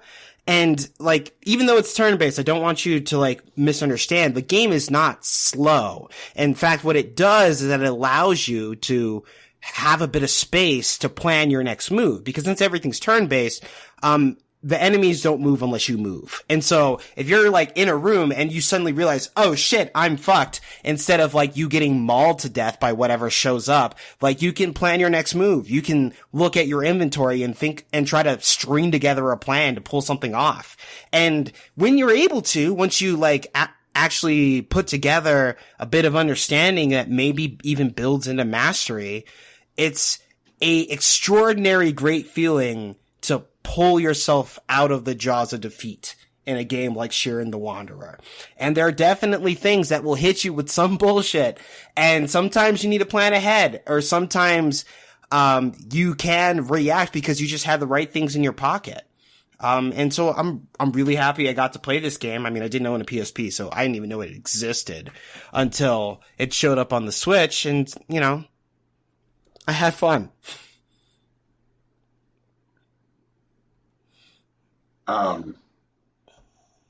Share in the Water is a very good game.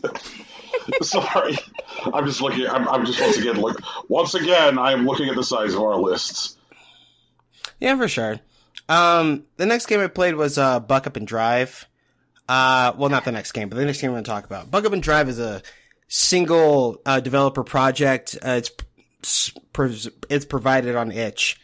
And what it is a game where you play like a driving simulator, something like Cruisin' or Ridge Racer, and occasionally there are other cars that will show up next to you. And instead of just racing against them, you actually can engage in like fighting game style combat. For people who are in the know, you can do things like play footsies to try to position yourself in an advantageous position. You have abilities like shoryukens or even like other more mundane anti-air abilities. You can jump with your car and attack from the air. It's a very silly, neat thing. You can do things like drive through like American countryside, or like, you know, like verdant greens, or even on the moon. You're even able to like customize your car so that people know that when you're driving, it's definitely you. And that's cool. I think it was a very neat little experience that you got to fuck around with. And, the next game, which is almost certainly going to take up some time, is Day Repeat Day. Now, if you've never heard of Day Repeat Day, you know what? That makes sense. It's also a solo dev project. We actually interviewed them, and I believe that interview is available on our Patreon, where we spoke to... That was a regular episode. Oh, it was a regular episode? Hell yeah, like, let's go, folks Kimmel. Can just fucking listen to that. Yeah, but Kimmel Latinian, or, you know, if I butcher your name, please... You know what? Please roast me, actually.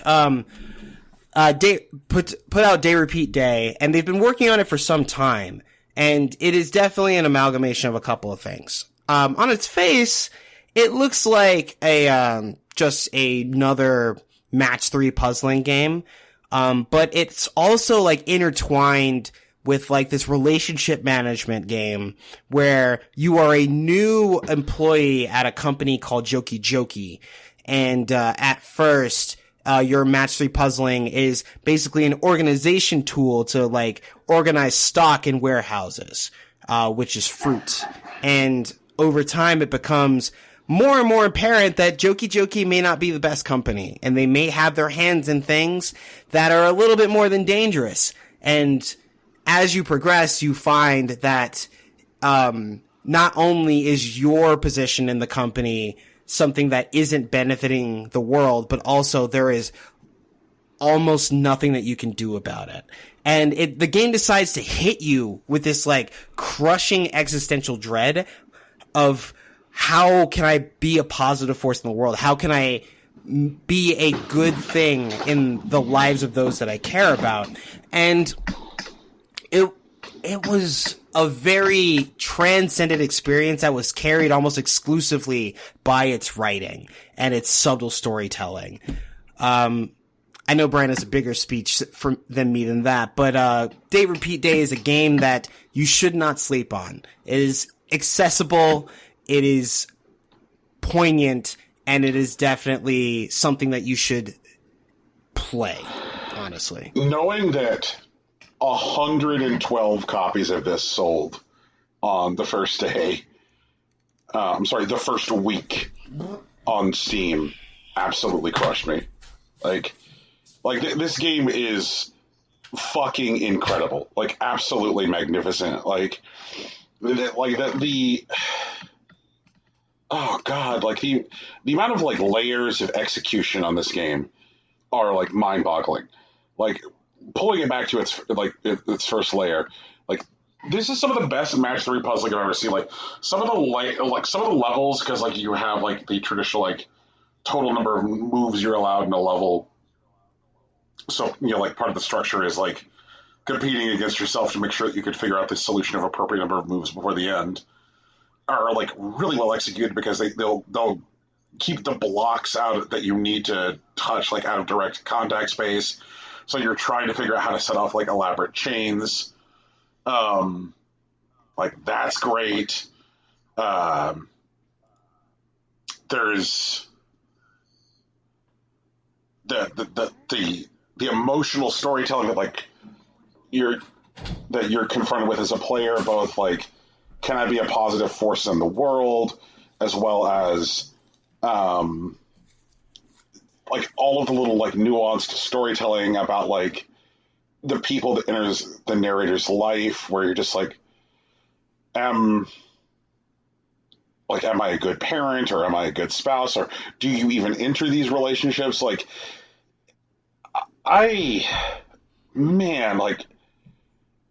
then the thing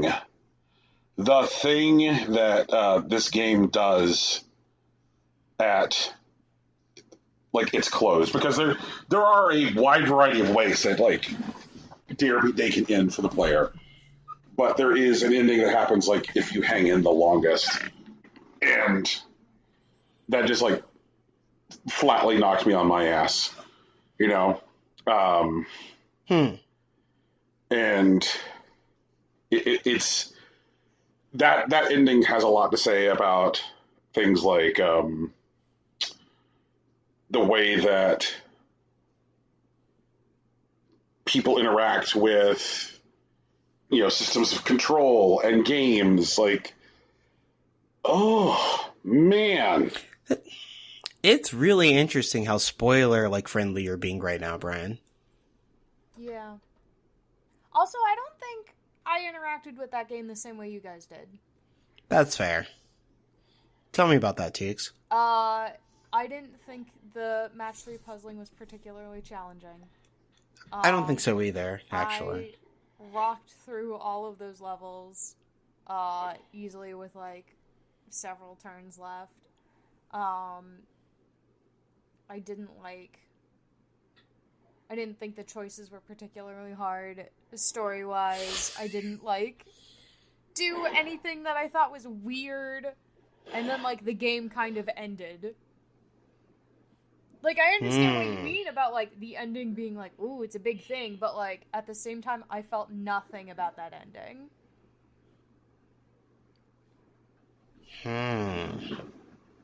Okay.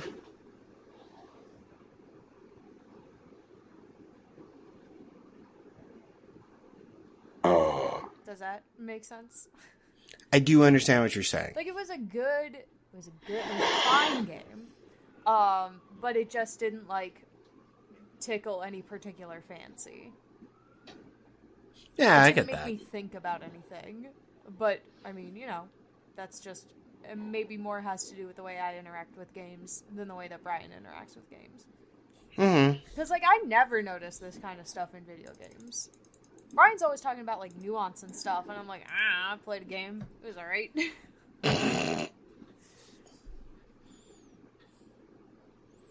I feel Brian often identifies like themes that have to do with like the human experience in video Sure. games that just absolutely sail right over my head. I really live for that shit. Yeah, so I worry about like expounding too much about like how these things make, because I had the same problem with Unpacking, which I know we're going to talk about later, but like the critical review of Unpacking was very much like, this game made me cry, like I felt so much about it, blah blah blah, and I was like, I made all the apartments look nice. Thumbs up, bye.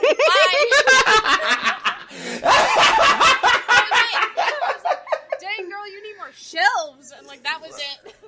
Oh my god, that's amazing. I made the apartments look nice. Let's go, Teagues.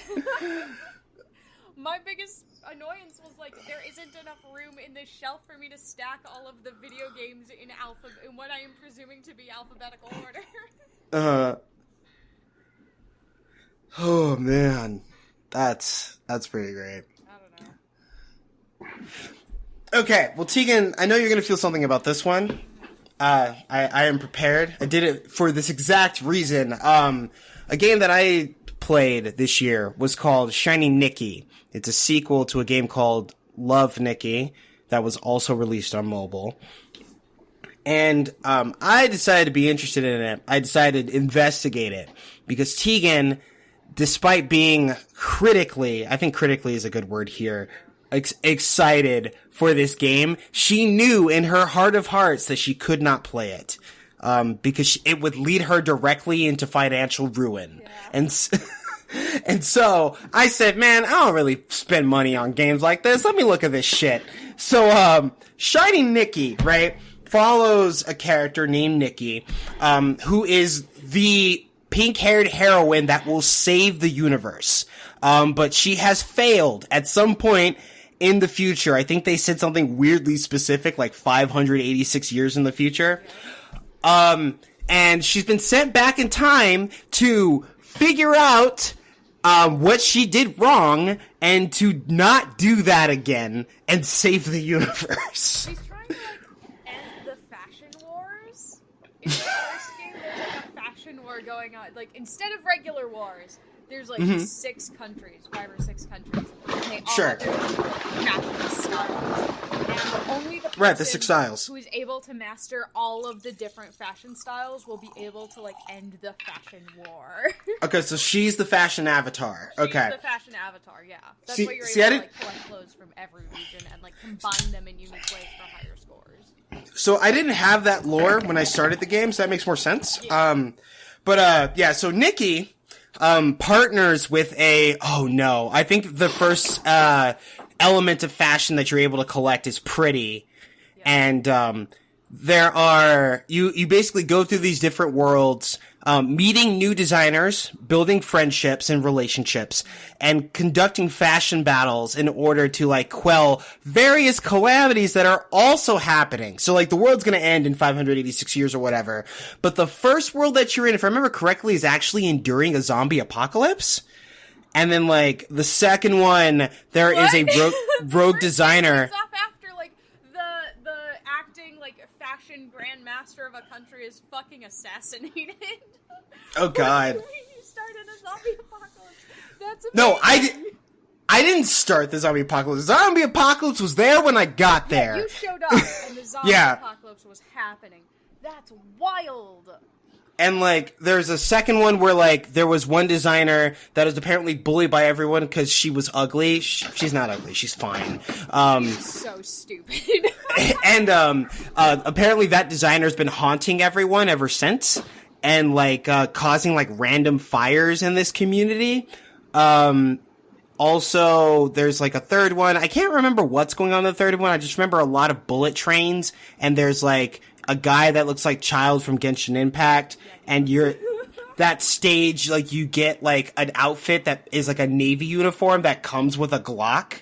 And there's a lot of shit going on in Love Nikki. But one of the things that I've learned while I was like spending more and more time with this game is that while it was pretty and the writing was good and it was very like, it was actually surprisingly interesting to build outfits that worked really well together. The game was almost exclusively designed to fleece young women out of their money. Like that's what it's for. That's why it exists.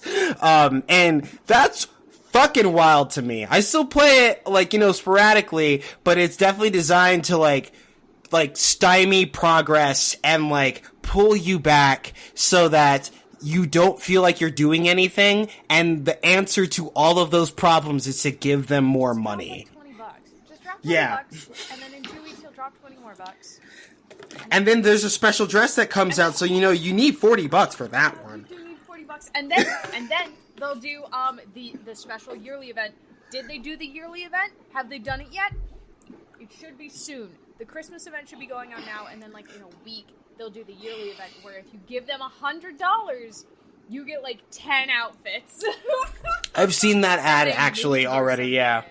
Yeah, well, that's the thing, and the other things could, like, the battles, because Tegan didn't see the battles, because, once again, she's definitely afraid of playing this video game, but, I know better. like, in the old game, you could put together your outfit, and then, like, you press the button, and then it'll basically add up your points, like, you're at the register at JCPenney, and it says, hey, you got 6,200 points, you clear, or whatever.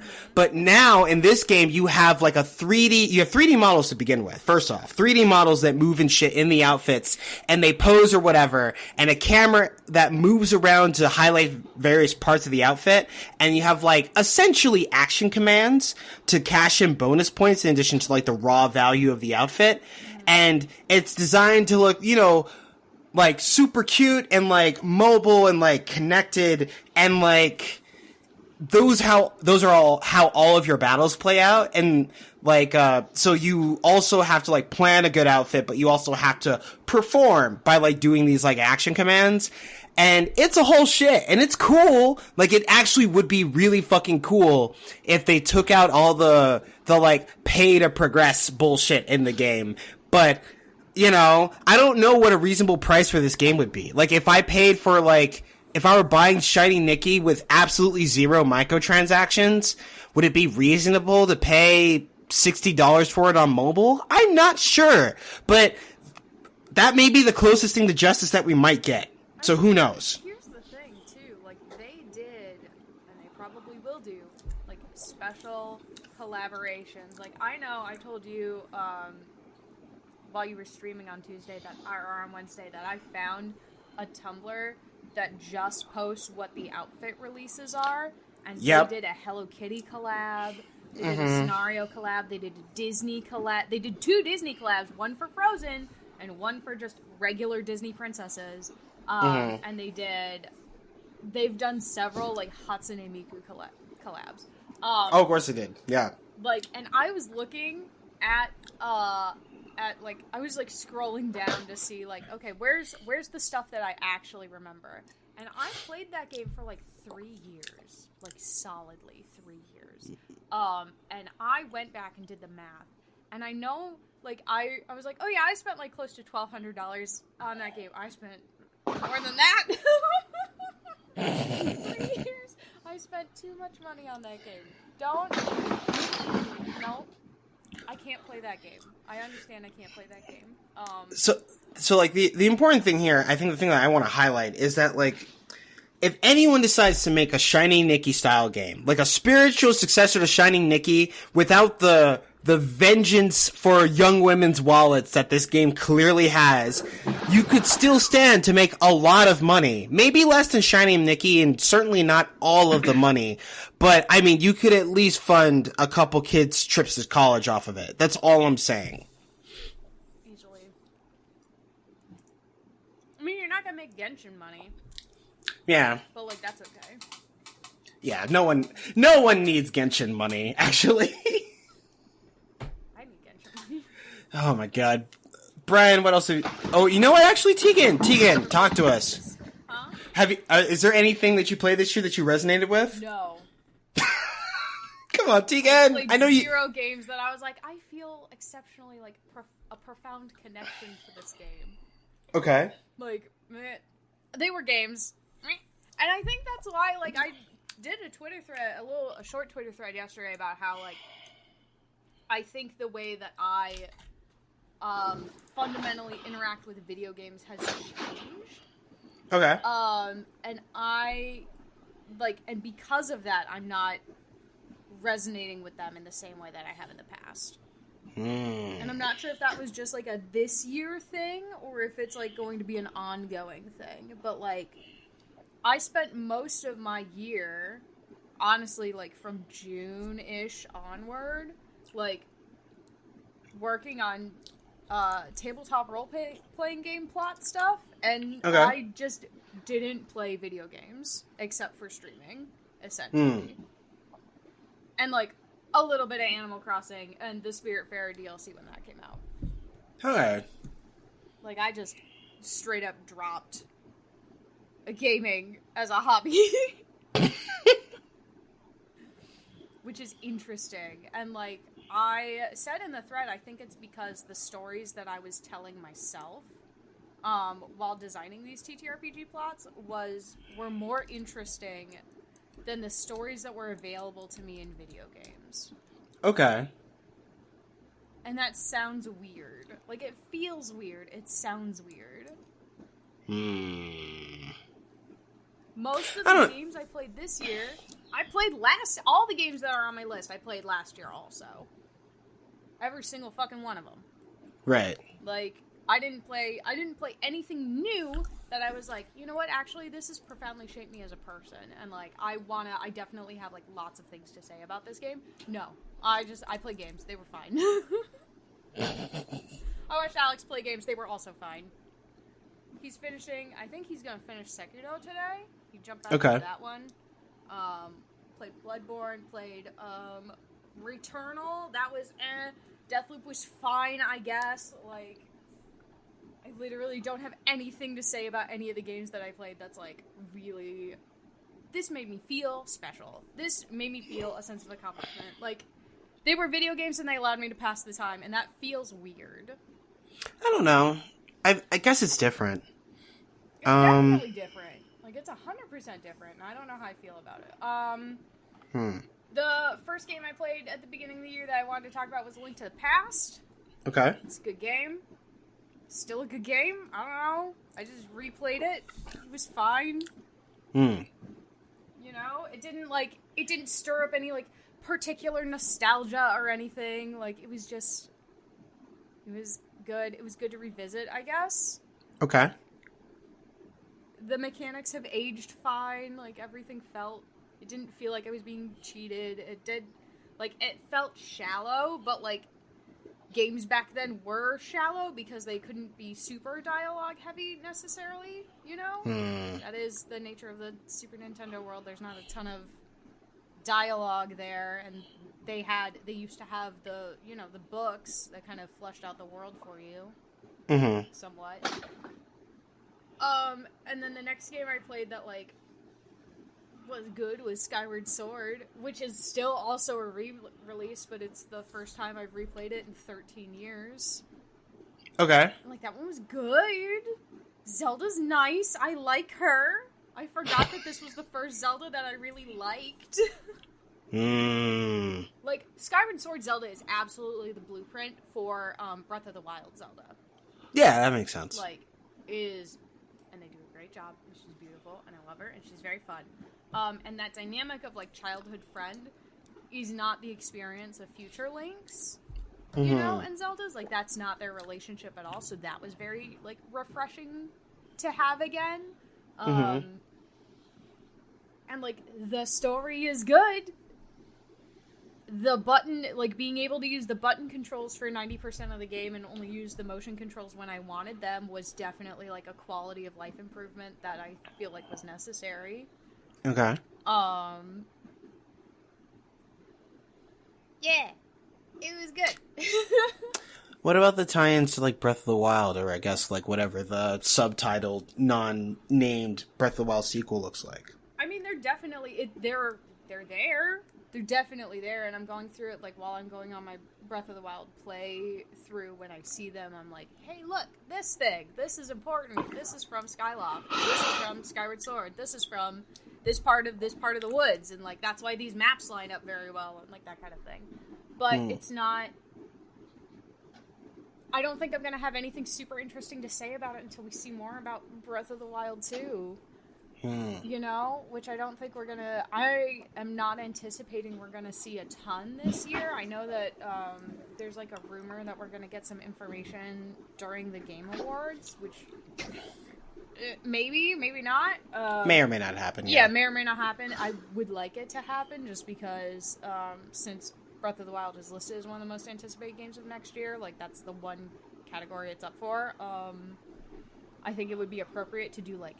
Even if all they do is tell you the name of the sequel and, like, then change it on the thing for, like, hey, if you voted for the Breath of the Wild sequel, here's what the name of it is. Like, that'd be nice, but I'm not expecting anything. Mm-hmm. And I don't think there's, like... There's not tons, really, you can speculate on until you get that kind of info, you know? Like, we just started doing the Divine Beast in Breath of the Wild, and, like, I'm sure there's stuff that I've walked by that's gonna have importance in the next game, but I can't tell you what it is, because I haven't seen shit about the next game. I can only tell you, like, the stuff from Skyward Sword that matters in Breath of the Wild that people didn't look at initially, because not as many people, like, played or remembered Skyward Sword, and, like, we've already discussed on the show how, like, releasing Skyward Sword now is definitely a marketing tactic to remind you of those things for Breath of the Wild 2, but I can't tell you what they are because I don't know what's going on yet. Okay. But, like, yeah, it was okay. Fee's cool, I guess. Glad they're bringing her back, kind of. I wonder if we'll see, you know, Girahim. That'd be neat. Who knows? I'm not holding out hope for it, though. And then I played a shit ton of Genshin Impact. And then I stopped playing Genshin Impact. I just fucking stopped. And then I started again. Yesterday. Day before yesterday. Day before yesterday because of the Albedo event. Because I like Albedo, first of all. And also because I can't write anything else for my TTRPG until we get through the next, like, 3 sessions. Like, literally, I've planned as far as I can. There's nothing for me to do. So I was like, I'll just play some Genshin Impact. And I played the Albedo event. The Albedo event is very good. It's formally introducing, like, the concept of, like, doppelgangers. Which is fun. I think it's especially neat that they're introducing that now, when earlier this year we'd had our first, like, reunited event with our sibling character, because, like, and I don't know if this is where it's gonna go, but it feels like maybe they're the sibling that we reunited with, who we, like, at this point you've been playing for over a year and you were desperate to, like, see them again. This is your first, like, proper view of them again. And maybe now it's not them.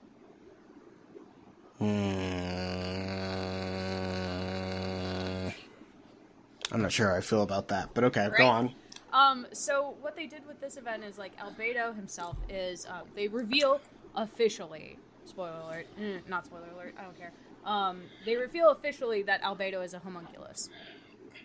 That he was created in Conria by alchemists, and, like, they give you, like, that like, backstory information. Alright, shit, okay. Yeah, and, they're just, like, he's just, like, straight up, I'm a homunculus, this mark on my neck, he's got, like, a little, like, a star tattoo on his neck, and he's like, this mark on my neck is, like, where the energy, like, went into me. It's my, like... Wait. Yeah. Wait, Albedo's a JoJo? Yeah. Albedo's a JoJo. That's... His geopowers are stands. Oh my god! Albedo's a JoJo. Yeah, so go ahead. I should do something with this information. I know there's something I'm supposed to do. I don't know what it is. That's okay. Whatever, come back to me, it's fine. Alright, so he tells you he's an alchemist, or that he was created with Connor in alchemy. He tells you, like, about his creator, whose, like, name was, like, the equivalent naming of gold. You know, equivalent exchange, all that, blah, blah, blah, whatever. That the tattoo on his neck is, like, where the, like, life energy entered his body, and so it's, like, his closing spot, the same way that, like, he describes it as equivalent to glass blowing, where you blow air into glass, and then eventually you have to, like, cut the piece of glass off the, like, the stick, and, like, you like, fold it up together, and, like, that's where it closes. He's like, this is the equivalent of that for me, where, like, with glass blowing, you fill it with air. With me, I'm filled with life. And then it turns out there's a whopper flower, which are those, like,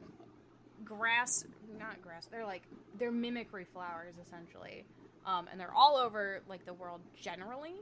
And it apparently was corrupted by the corpse of the dragon that's on Dragonspine, and gained the ability and the, like, conscious effort to mimic people, and so it mimics albedo. And the only reason, like, the Traveler notices, supposedly, is because, like, because the flower itself is like, I guess, genetically designed to be a perfect mimic, it didn't copy albedo's, like, neck tattoo. It didn't copy that closing mark, because it's an imperfection on his body. Okay. And so, like, we noticed that because apparently we're the only people who care, I guess. And, like, everyone else is like, something seems off. Not sure what it is, though.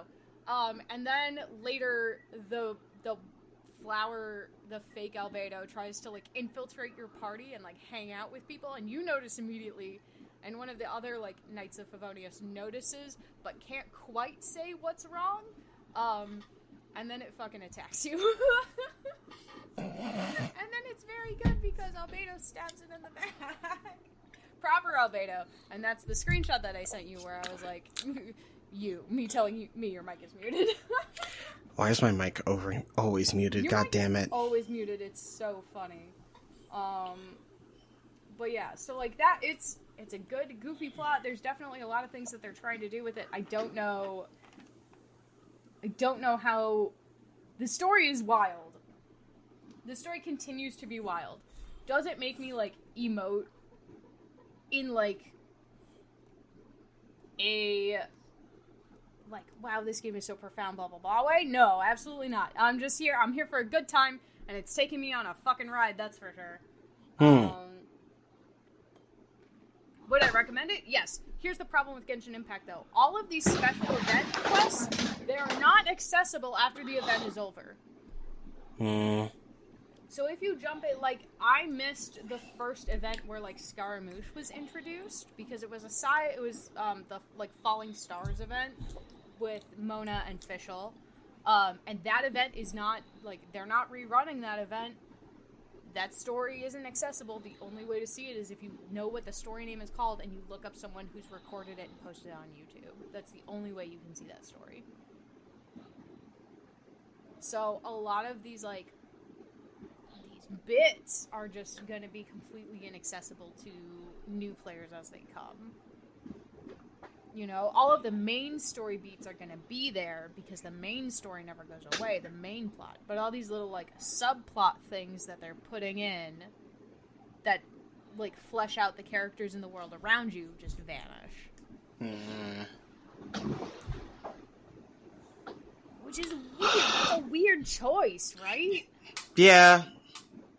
Like, I mean, I get the idea of, like, artificial scarcity as, like, trying to get people to play, but, like, literally making them disappear sounds dumb. Like, God, I wish there was a study on it, but there isn't. You can't, like, watch it or anything, like, unless someone has specifically, like, recorded it and uploaded it somewhere. There isn't even, like, they don't even keep, like, a record or a summary of what the event was on the Genshin, like, channel. You know, like, after the event is over, if you missed it, here's what happened. None of that is on the Genshin channel. Which seems like a wasted opportunity, because then, like, you're entirely reliant on other people's recordings and the wikis don't always, like, issue you all the plot and the dialogue, you know? They'll just do a summary of, like, here's what the event was. Here are the prizes you could get for it.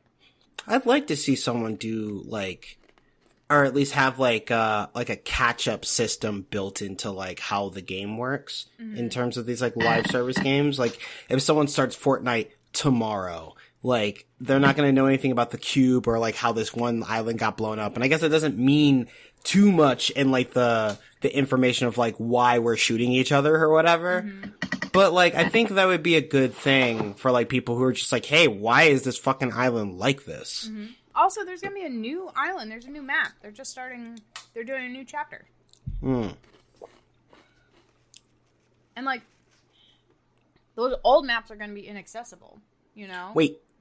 Oh, yeah, like the outside islands. I was like, ugh. Like, I was like, what do you mean you can't go to Mondstadt? But, no, like, you can go to Mondstadt and that sort of thing, but, like, the summer isles are gone. Will they ever come back? Who fucking knows? Which is a shame because, like, if they hadn't already uploaded, like, decided, like, oh, this game is doing well enough, we can start uploading the orchestral tracks, like, to Spotify and stuff, and Apple Music for purchase. Like, you just lose it. You just lose that great C theme. Oh well, bye. Yeah, I get that. Ugh. Who knows? Come on, Miyoho. Fucking do better. Also, like, they keep saying that there are going to be more skins out, and there have been no more skins. They did 2. They did 1 for Barbara, 1 for Jean. That's it. Those are the only skins that have ever happened so far. I think they realized that, like, skins aren't, like, $1 billion enterprise at the moment. Like, maybe they'll come back to it, or maybe they're working on something. I'm not going to pretend to know what Miyoho knows. The number one complaint or the number one, like, thought that the community had when the skins were announced earlier was that maybe what they're going to do is give the Traveler outfits for every area. That could be cool. So we could match, like, the area, you know? Yeah, blend in or whatever. Yeah, exactly. And that is not what has happened. Yeah, they're just like, hey, we know y'all like Barbara. Like, y'all really love Barbara. Yeah. Give us $10 more and you can see Barbara in a new outfit. And it's like... in a cute little sailor swimsuit. It's adorable. And also, we know you like Jean. We're gonna give her, like, an elegant beach outfit. And, like, and it I mean, worked. It definitely worked. Like, people did buy them. But... maybe they're just misunderstanding. Like, what, like, I want to see what happens where, like, they release, like, the cozy Kaya outfit. You know what I mean? And, like, see what happens then. The moment they release Ponytail D-Luke as an option, it's over. No. They do, this is the release. Ponytail D-Luke and Ponytail Razor in matching outfits that are, like, the Dawn Winery, like people outfits. And that's it. Everyone's going, like, 90% of the girls I know are going broke immediately to get these outfits. That's gonna destroy my feeds for the next, like, month. Like, I won't be able to see anything but Ponytail D-Luke. Right, like, periodically you still see Ponytail D-Luke, and that happened in one cutscene. And everyone's just like, Ponytail D-Luke supremacy, yes. I want to see, like, the Kaya Conria outfit. Okay. We fucking know at this point. Like, it's just like, it's not a secret that Albedo's a homunculus, because, like, all of his moves were named after, like, were essentially about being a homunculus before they changed them.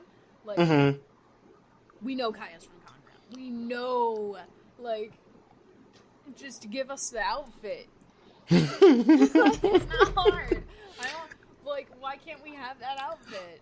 You know what's good? You know what they're gonna do? Like, whenever we go to Conria, we're just gonna go, and then Kaya in cutscenes or whatever is gonna change the outfit, and it's just not gonna be available for the character. Oh god, you'll be running around as Kaya in his, like, Knights of Favonius outfit.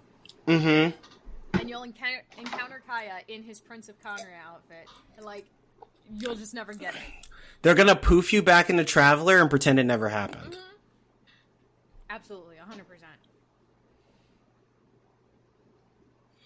I'm just saying, Miyoho is definitely leaving money on the table, but they also don't seem to get it. They're leaving money on the table, but they made like $800 million. Yeah, like are they once really again. leaving money on the table? I mean, they are leaving money on the table. They don't have all the money. Maybe that's okay. Maybe that's where I gotta end on this. They don't have all the money, and maybe that's fine. The first place they've left money on the table is not subsequently releasing additional character outfits. The second place that they left money on the table is they didn't make Ito a big bottom man the way that he is in his art. The third way that they've left money on the table... Oh my god. Like, honestly. But at the same time, they're printing money at this point. So, who cares, I guess. True enough. You know, like, they can't have more of my money. I mean, they don't have any of my money because I haven't paid for anything in the game. Mm-hmm. But, like, they're not getting my Love Nikki money. Tegan, do not offer your Love Nikki money to these people. Please do not do that. Tegan, please. I think I'm the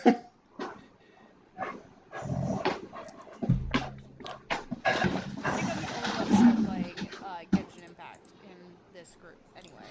I dabble, but I don't play it. I don't play enough to talk about it. And I recall Brian, like, bounced pretty hard. I mean, her voice do be squeaky, so. Her voice do be squeaky, yeah. Paimon's voice is squeaky, but that's okay. It's cute. The next game I played this year was the Animal Crossing Happy Home DLC. Hell yeah. Do you make the toilet house? I did not make the toilet house, no. Okay. I have designed a school, a cafe, and a restaurant. I've also designed like a couple of houses, but I'm being pickier than I need to be with the villagers that I want to build houses for.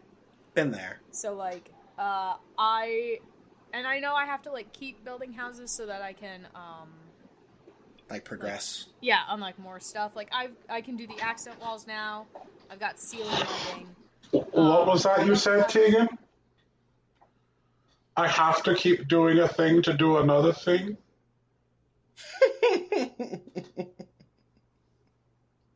Almost as if it had put you upon a treadmill. Oh my god. Brian, do you have to finish levels in order to finish a game? But I thought the whole joy of Animal Crossing is that that's not what they have for sale. Isn't that how Animal Crossing sells itself? I'm not sure that's true. I'm also not sure that's true. Also, this is the Happy Home DLC specifically, which is not the same thing as Animal Crossing main game. Like, I don't have to wait days to do this. I could build like 30 houses. I could design 30 houses in a day and be done with it. Like, I could unlock everything in one day. There is nowhere that they are like stopping me from continuing that portion of the game. You know? It's not an artificial roadblock the same way it is in the main game where it's like, oh, you have to wait until tomorrow for the museum upgrade to be done or whatever. Like, I can just keep building houses. I just only want to build houses for certain animals because some of the house designs are fucking dumb. Like a guy who wants a toilet palace. I don't want to build his house.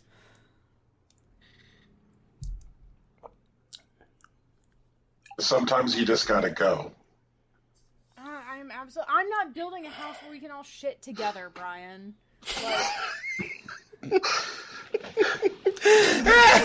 No, okay, alright, so I like... have a thought. I mean... I have an immediate thought.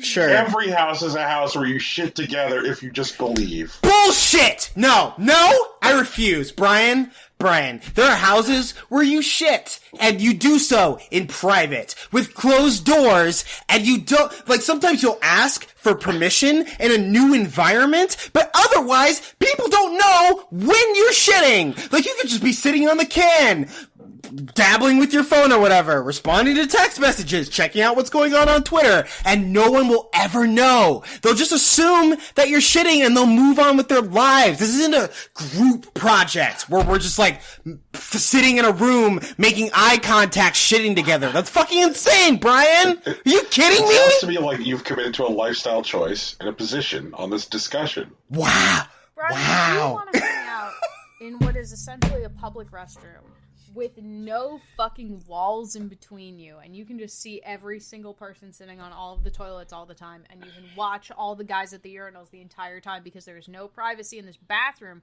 that's on you. And you know what? If that's the lifestyle you want, I'm happy for you. I'm not happy for you, and I will not join you, Brian. I'm not saying you gotta, Rocky. No, I'm putting my foot down. This is my line in the sand. It's something I will not tolerate. I'm not building his fucking poopy palace. I refuse. I absolutely refuse.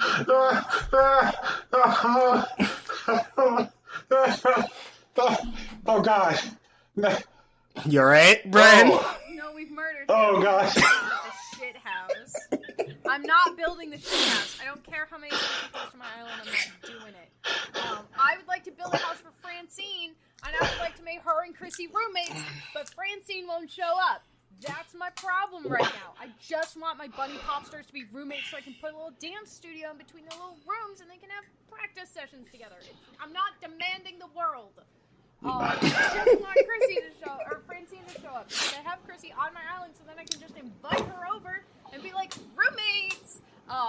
But alas, it has not happened yet, and I'm sad. And that's fine. Now I could go online, go into Etsy or whatever, and order a little RFID chip that has a little fucking amiibo number in it, and then I could just scan it, but I'm not doing that. I like the random generator thing to work. Instead, I got to build a little farm and I got to build, Tank wanted a place where he could invite his friends over to play board games, and so I got to build that. That was cool. Brian, when are we playing 100% orange juice? It's game of the year every year. Come on.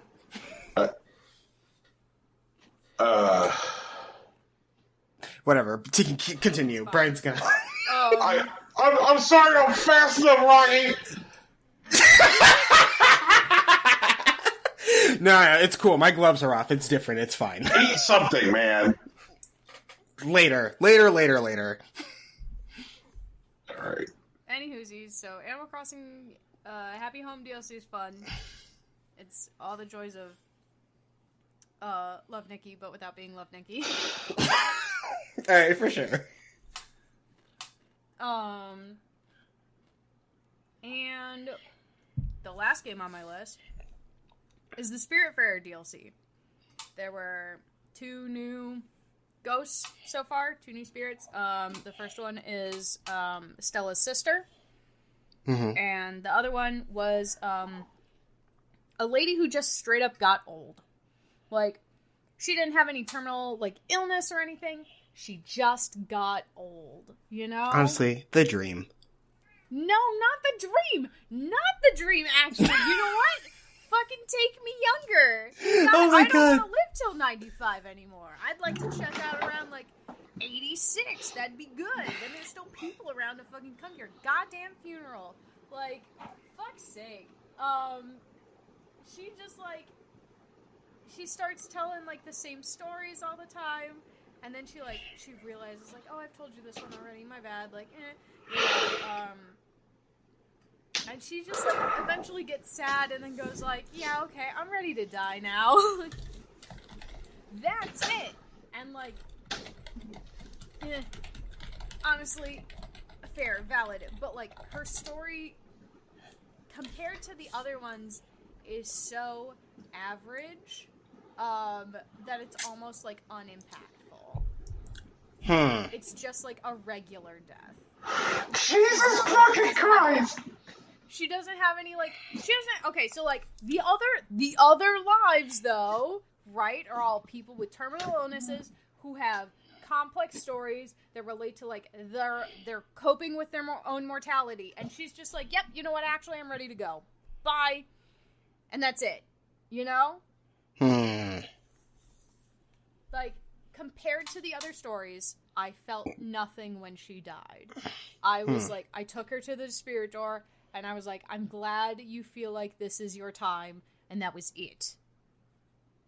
That's consistent. I'm cool with that. Like I didn't mourn her. I was just like, and I feel like this is an actual thing that people do experience when, like, they're very much elders die, you know? Like, it is time for them to go, and they have finally gone. And honestly, good. You know? Like, yeah. I'm glad they lived a long life. I'm glad they got to do whatever it is they wanted to do, but, like, I'm also glad it's over. You know? And maybe that's, like, not a... Like, now I'm saying that maybe that's not a universal experience, but that's been mostly my experience with, how my grandparents have passed for the most part. Yeah, that's cool. Like I'm passed suddenly. None of them had anything like particularly fancy going on. It was just like it wasn't a calamity. It was just like, yeah, body gave out. Yeah, and it wasn't like a sudden. They weren't sudden passing. It was like steady decline for months and years, and then finally, it was over. You know, right? And, like they were more miserable. And, like, we were more miserable because they were more miserable, and there wasn't anything we could do to help them, and there wasn't anything we could do to get them better, and there wasn't anything that they could do about it, and everyone was just sitting around waiting for the end, and so when the end finally came, it was like, nice, you know? Yeah, no, I get that. You have the funeral, nobody's sad, like, people are like, oh yeah, it sucks that they're gone, but, like, nobody's, like, openly bawling or whatever, you know?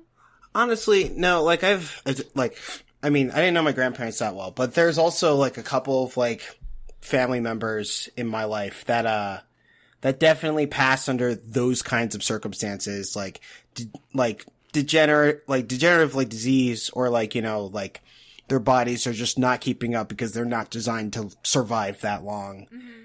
And then, like, you know, everyone's just kind of waiting around for, like, it to happen and us making the necessary arrangements. And, like, there are definitely some people that, like, you know, bite onto it, like, really hard. Like, maybe this just be another thing they come out of. Mm-hmm. And, like, that, you know, I feel like, in a way that's actually worse, you know? Like, it's just like, yeah, man, they're, like, 97. By the and, time like, they've died, you've already done your mourning. Because I've been doing it for years. Yeah. You've been doing it for, like, you know, 1, 2, 5 years at that point. Like, my grandma started, like, really declining at, like, 91, and she's 95 now. And now all she does is tell us about how much it sucks to live. Yeah. And, like, honestly, I believe it at this point. Like, she's fucking tired, and I get it, and I respect her choice, like, to want to die with some level of dignity, and we don't allow that. Because she doesn't have cancer or anything, so, like, there's no, like, there is no dignified way for her to die. She just has to wait. What? Okay. What? Brian, say your piece. No, this is far too complicated a fucking philosophical discussion to fit into this. Like, we're trying to talk about all these goddamn video games. And... Brian, last time we talked about, like, the shape of the show, we argue that we are not, like, a consumer-focused video game presentation show, but a personality-focused one. Yes. And so, if there are things that you want to say, you, as Brian Cartwright, about what we're talking about, you should. That, like, dignity is somehow innately tied to, like, personal tragedy is sending me into fucking orbit. Okay. That, like... The two are not tied together. I don't think they are. I don't think they are either. I think my grandma wants to die, and there is no way for her to die at this point without, like, something catastrophic happening to her body. That's what she wants. Like, I think, like, the difference here that I would say, Brian, as far as, like, personal tragedy x, like, dignity, is that personal tragedy, like, robs people the ability to keep dignity. But there's nothing they can do about it, you know? Like, you can't talk shit about someone who dies of cancer because cancer fucking got them.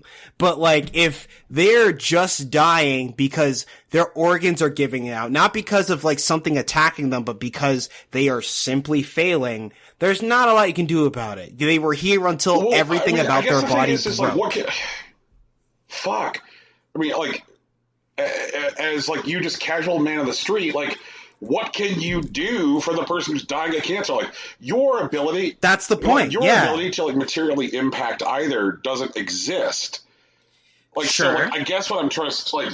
Because it really feels like the way that, like, this is being packaged in this conversation is that somehow, like, dying of cancer or getting hit by a bus is, like, somehow better than, like... I see. Okay, this is a failure on my part. Let me try again. If you die to a disease or you die to an accident, right? You don't have any choice in the matter, and it's tragic because you're ripped away suddenly, correct? Yeah, but you also don't have any choice when you die of old age. Like, no one dodges that appointment. You will die. We are all... Everyone on this podcast is going to die. I understand that. My grandmother, all of her friends are dead. All of her family is dead, except for her surviving children and their families. She doesn't do anything. She can barely see anymore. She can't hear anything. And she would like to die now, thank you very much. But her organs continue to work. And they continue to work with such ferocity that they will not let her die. And she would like to die, please. And they will not let her. And she has no way to do anything except continue to fail and continue to be, like, continue to live while her senses go and continue to become trapped in her body in a way that she doesn't want to be trapped in her body. And she would like to die, please, because she has no one to see anymore and nothing to look forward to. She can't talk on the phone. She can't, like, read regularly. She can't cook for herself. She can shower and, like, eat, and that's it. And that's enough to keep her alive.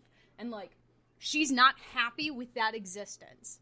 And there is no way currently for her to be able to pass in a way that at 95, she has lived a very full life and would like to end now. And I think that is her choice at that point. Like, if you have lived what is essentially a long and full life, and your body starts to fail, but not to the point where you can actually pass, and you would like to pass, I believe that should be an option to you.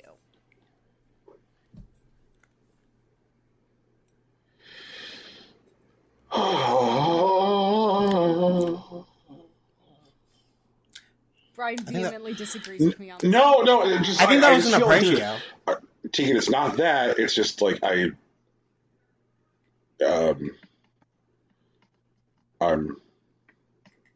there's so many things.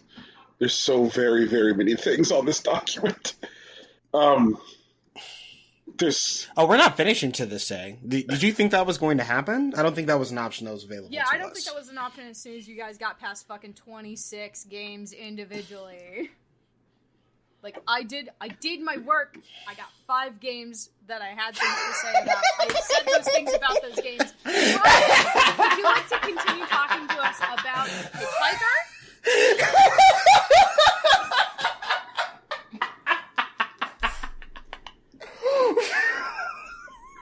All I'm saying is I am doing an assignment. Let the record show that there are chat logs where Brian said that he would substantially cut the number of games that he would talk about. And the record so shall reflect, Brian. The record so shall reflect, and it also let the record show that I said, you have to work that out with Rocky, because I only have 5 games. So, it's not my fault y'all didn't try to hash it out. It's fine. That's on you and God at this point. Like, it's between me and God. That is the truth. Brian, you could have independently cut your list down to 20 games. I'm at 21 right now, I think. No, 23, actually, yeah. But whatever. Wait, did you cut a bunch? Absolutely, yeah. Yeah, he cut all the demos. Okay. Well, most of the demos. This year. Okay. Well, inspired by the fact that we've just had a conversation about existential dread. Sure. It feels apropos to talk about Hitchhiker. Let's do it. Hitchhiker is very much a game about existential dread. Mm-hmm. It presents itself as a game about hitchhiking. Like, hey, you're going to ride in a series of cars. Isn't this neat? I think it's in the name, yeah. Yeah. And then, like, very fucking quickly, you discover the world is not as it seems. These cars are not as it seems. You are not as you seem. And that this game is actually about you processing something. And that this game is about you, like, figuring out how to deal with something. And the game is, like, really defined by the 5 different people that you ride with. Are there only 5 people? Yeah, there are 5 cars you ride in over the course of the game. Which mirrors like the structure of it. It's really like a 5-act piece, and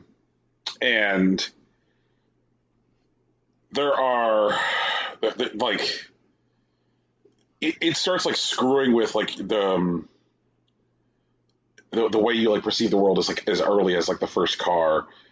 You're like riding with this guy who's like, I'm a raisin farmer, and like that immediately doesn't like sit well with me. I'm like, raisin farmer? Yeah, you don't grow raisins, you grow grapes, and then you dry them. Right, out. and like you eventually get given that dialogue option. You're like, wait, wouldn't it be that you're a grape farmer and then you're drawing them out like you produce raisins, like?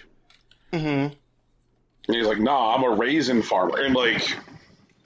So you're like, what's going on here? And then eventually you're using the crank on your window, to raise and lower the window to change the flight path of ravens, which are encircling a windmill.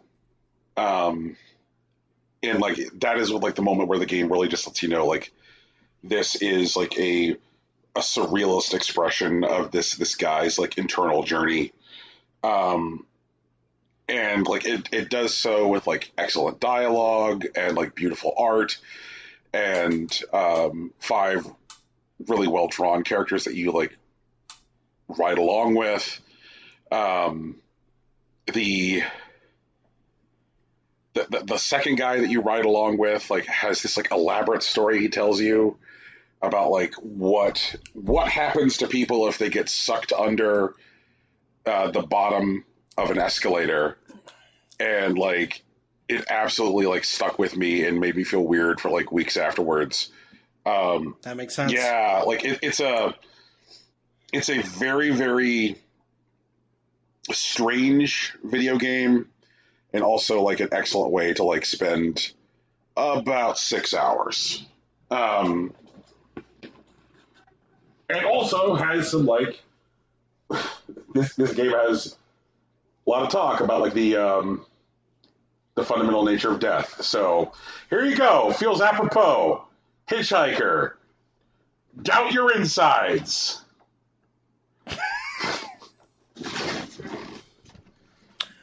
Okay. Yeah. Sure. Speaking of insides, I think you got another game you want to talk about? You know what? Actually, that's my fault. I was thinking of the Oregon Trail, and I know that's not what you played. You played the Oregon Trail. Yes. That is accurate. The what? The Oregon Trail? It's a zombie apocalypse, like Oregon Trail Simulator. I see, like Oregon, like inside body thing, not right. Gotcha. Oregon is in why won't you fail? Not like Oregon is in right below Washington.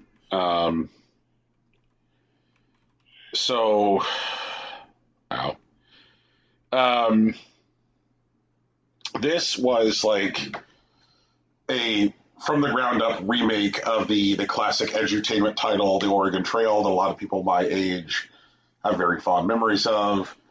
A couple years ago, someone came out with these like handheld Apple IIs, which had Oregon Trail on them, that you like turn them on to play the game by like pushing in a little mini 3.5-inch floppy diskette.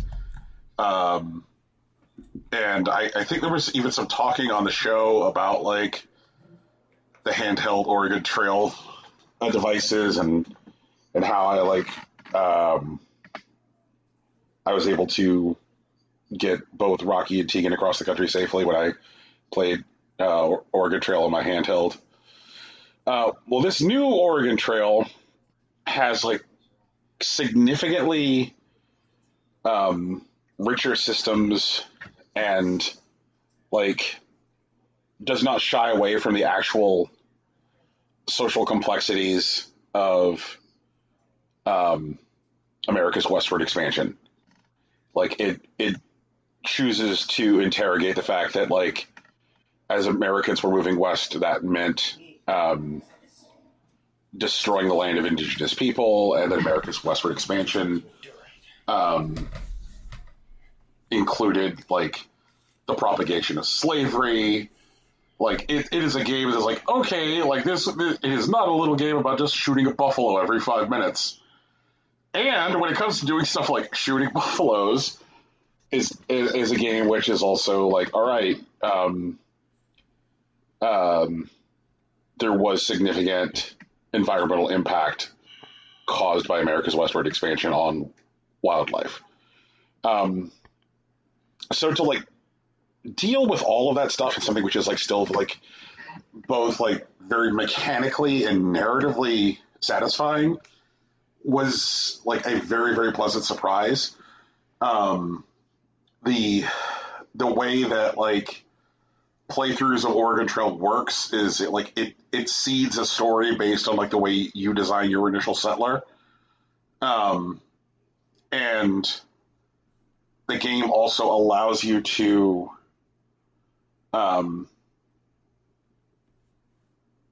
experience storylines which are from indigenous perspectives. So like there is a shit ton here. They're just like, I'm not sure if y'all ever played the original Oregon Trail? Yeah, played in school. No, I didn't have to play it ever. Okay, so the original Oregon Trail, all that it would ask you at the beginning was like, are you a banker, are you a carpenter, or are you a farmer? And depending on whether you picked banker, carpenter, or farmer, that would like dictate whether or not you could repair your wagon, how much money you had, or like how healthy your horses were. That was really it, right? If you were a carpenter, you could fix your own wagon. If you were a banker, you had a shit ton of money. If you were a farmer, your animals were in better shape. That was about it. And generally, most folks who played Oregon Trail, if they were video game people, figured out like how to effectively game the systems depending on which class they picked. Oregon Trail, this new Oregon Trail doesn't really allow for that. Like, sicknesses are subtle. Sicknesses actually have the ability to be like passed from one member of the party to another, depending on what type of sickness they are. Infection is real. The need to like manage hygiene is real. Like there is some deep level sim shit. Again, like while still managing to tell satisfying stories about people who are trying to get to Oregon. I really liked it. I hope it comes out on more stuff. Like right now, it is in Apple Arcade, so it's in this purgatory that seems to exist of really well reviewed games that release on Apple Arcade, which people then will inevitably treat like their new games 12 to 18 months later when they come out on something else. So I hope we get to that part sooner than later. For sure. Brian, I ask when we get to this next game. I'm sure we will. Sorry, I realized I wasn't talking. My mic was on mute, if you could believe that. Your mic was on mute. I knew it. I knew it 100%. Oh my god, Rocky. Anyhow, Brian, I just asked with this next game that you discuss that you be precise, because I don't think it deserves a lot of our space. I will say what I said back in like February. Sure. which is that the experience of playing Balan Wonderworld is like in the late 90s, early 2000s, importing a video game from Japan back when that took work. It arrives, firing up your system, and discovering that the game is very bad. Hate to see it. It's really weird because like I hadn't felt that way since probably about 2000. Like it's a very specific kind of bad feeling. And so like in that way, like I did feel like a measure of nostalgia. I was like, oh wow, I feel young again. This blows. Oh wow, I feel young again. This blows. That's amazing. There's a semicolon in there, right? I want to count it as one sentence, but I think that requires a semicolon. Yeah, a semicolon tracks. Okay, yeah, cool. It is a very bad video game. It is garbage. Heap fire upon it. I look forward to like the critical essay deep dives on how this happened, which can like happen in something like a couple years. For sure. Actually, I do remember you liking this next game, though. Yes. This next game is not here for me to say bad things about it. It is for me here to say good things about it. It is a level-based game where the way that you engage with stuff in the world is by shouting no at it. Sure. And like the situations become gradually more preposterous until you are shouting like no at the entire universe. Hell yeah, let's go. Like there is a point where you are like literally destroying black holes by shouting no. And like the way that the game closes is with this idea that like maybe the reason that we made a very silly video game about saying no is that we want to empower people to realize that like using the word no isn't unhealthy and that we should all maybe say no more in our lives. And like a video game about like this social unacceptability of like saying no, I think is like a pretty cool idea. For sure. It was very fun. It was very silly. It was very lighthearted. Like a lot of times, like video games will deal with like complex ideas, and the only way that they know how to deal with them is to like make a very heavy game. Looking at you, 12 minutes. Yeah. That like they're like, okay, here's this fucking like heavy maudlin garbage, but then like say no more is like, hey, like here's a pretty complex and serious notion that like we should all feel empowered to use this language more. Now we're gonna get goofy with it. And you're gonna have a really good time. Yeah. So like a lot of fun. The next game on my list is a game that we've already talked about, and so I don't necessarily feel inclined to like we're not done talking about Day Repeat Day. I'll say that. Like Day Repeat Day is number one with a bullet on my personal top 5 list for the year. So like, you know, like I know we're not done, and I know that like as we're building our Game of the Year document, I see that like Rocky has already added it to the list for games for, you know. No, I did. Oh, you did? Yeah, okay. I did. I did that entire list. Okay. It's not very long, but it was me. Okay. Like we're not done talking about this game. Like, but I feel that as far as like today goes, it's had its piece because we will be revisiting it again. Is that fair? Is that fair? That's fair. Is that fair? It's fair, Brian. Okay. So I'm going to get weird. I'm going to skip around. I'm going to jump to something which is at the very end of my list, which is Super Mario World from memory. God damn it. Okay, let's go. Why are you saying God damn it, Rocky? You know what? I don't want to get into it. Please talk about the video game you played. Rocky, you can't just take your wiener out and then not explain why. Whoa, okay, you have never seen my wiener. You never will, Brian. I swear on my life, bro. Like, I see. I'm not a member of your Cobra Club. This conversation conversation is taking a very weird turn. I would like to get back to the game. I just want to know what the goddamn it is about. It's fine. We'll talk about it later. I think the goddamn it will come out if you talk about the game. Okay. So, I heard some stuff about this thing that like, Brian, you should try this, Brian. You should try this because it is.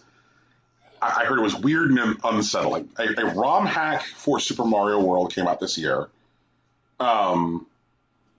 where a group of ROM hackers decided to rebuild Super Mario World from scratch, only using their memory. Everything, like the overworld map, the individual levels, the music, the collision for various objects. They're like, let's rebuild Super Mario World from memory. And the thing that like I still cannot tell if they're shitposting. I cannot tell if this entire thing is a shitpost. It's clearly a shitpost. Oh, have you fucked with it, Rocky? Do you have a level of familiarity with it? I haven't played the ROM hack, but there's very little that could convince me that this is not a shitpost. It's okay. So, like, when you're like in the first two levels, like when you're on Yoshi's Island and like Donut Land. Oh, I'm sorry, the first two worlds, Yoshi's Island and like Donut Land, like it, like the way that things are in the first two worlds is what I would call like mostly eerily correct, with like little things that are off, and like there's things where I would like say like there's a strong argument that Rocky is right if you look at the first two worlds. Like a good example is like the music to Vanilla Secret 1, which is like the first underwater level in the game. And like I know that like the music for the underwater levels in Super Mario World is like absolutely like forever emblazoned into my brain. Like I can do it at the drop of a hat. But like the way that they have it represented in the game is like one note off. What does the music sound like? Jesus. I'm dropping my hat.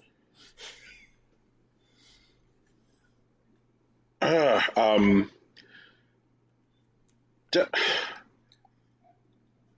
it, Rocky. I can't sing. Now I gotta try and hum. Okay, no, it's fine. I'm just gonna pick up my hat. Please continue. You're a jerk. Can you not just grab it with like a tag or something? I'm sorry, Brian. No, honestly, I am honestly and I am truly sorry, Brian. Like the stuff like the Donut World Island map is like maybe 10 to 15% too big. You know, like it's okay. Too wide, and I'm just like, and I just sat there like looking at it, going like, this is just a little too wide. You know. That's pretty great, actually. I fuck with that. Yeah, and there's like lots of little things like that. Like in the level like Yoshi's Island 1-2, like everybody my age knows that if you grab the first Koopa shell on that row of Koopas at the beginning of 1-2 and then just release it into the row of Koopas behind it, that there's enough Koopas to trigger a 1-up because of the successive increasing point score of the kill. But in their in the ROM hack, there's one Koopa too few. Mm-hmm. So it doesn't end with the 1-up noise. Yeah, that's a unique experience. I fuck with that. Yeah, my brain just goes, annoyed. No, but that's the point. Like, that's what they're saying. Like, because this isn't Super Mario World. This is legally not Super Mario World. We're just trying to do it. But they didn't copy their homework. They're just like, I think this is how Super Mario World went. And it's and it's supposed to convince you, like, yeah, they were trying to make Super Mario World, but they got it a little wrong. Like, that is commitment. I fuck with that specifically. Probably hate that. the most unnerving experience is the ghost houses. I'm listening. Because the ghost houses are... due to the ghost houses. Like, the ghost houses are already so, like, weird and good in Super Mario World. Yeah, I was there. Come on. Yeah. Hit me with it, Brian. And so, like, when you grab some, like say, the P-switch blocks that make, like, the ghost doors appear, and the ghost doors are in the wrong places... Oh, no! No! Okay, that would fuck me up. Honestly, because, like, I am one of those people that's like, man, I don't fuck with the ghost houses, and I spent too much time in them as a kid. So, like, I memorize where everything is so I don't have to think about it anymore. But, like, if they did that shit to me, that's fucked up. I'm upset, and I didn't play it. I played it, like, I did not play the ghost houses in Super Mario World, but from memory, but even so, knowing that detail about them has made me considerably upset. I have been unsettled. Rocky, what would I have to do to get you to stream this? You know what, Tegan? Ironically, because you are my friend, which is a high title, I want everyone to understand that I will stream this for you with no exchange necessary. That's exciting. Oh boy. I win! Brian, continue. So, like, I like it because it really bothers me and it upsets me. Like, no, that makes sense. I'm here for that. That connects with me specifically. This sounds like, this feels like Big Brother fuckery, right? This feels like... Like your big brother's like, fuck you, you want to play Super Mario World, fine, and then he makes some bullshit. Right, exactly. Or like when, oh god, I have, some friends I know in real life, but like they stream also. Sure. They play Pokemon, and whenever they pronounce a Pokemon's name wrong, I correct them. And then they say it wrong again on purpose. Right, yeah. Mm-hmm. Just to unsettle you, just to fuck with your spirit and shit. Just to fuck with me, and I'm like, no. You know that, like, very, very specific anxiety that happens when you wake up when you feel like you should be hungover, but you're not at all, and you're just like, no. Oh. Okay. That's not. I understand how to drink. And so I do not. Oh, Jesus, here goes Tegan. She's like, I got Let's go! Tegan, I knew you were Ron Swanson. I always believed. I literally always believed. But Brian, I know what you're talking about, where it's like, I thought I'd drink more than this, but like, you know, like, I get that. I know what you're saying. But like the sensation Tegan, like, let's go. Like, trouble is missing and could arrive at any time.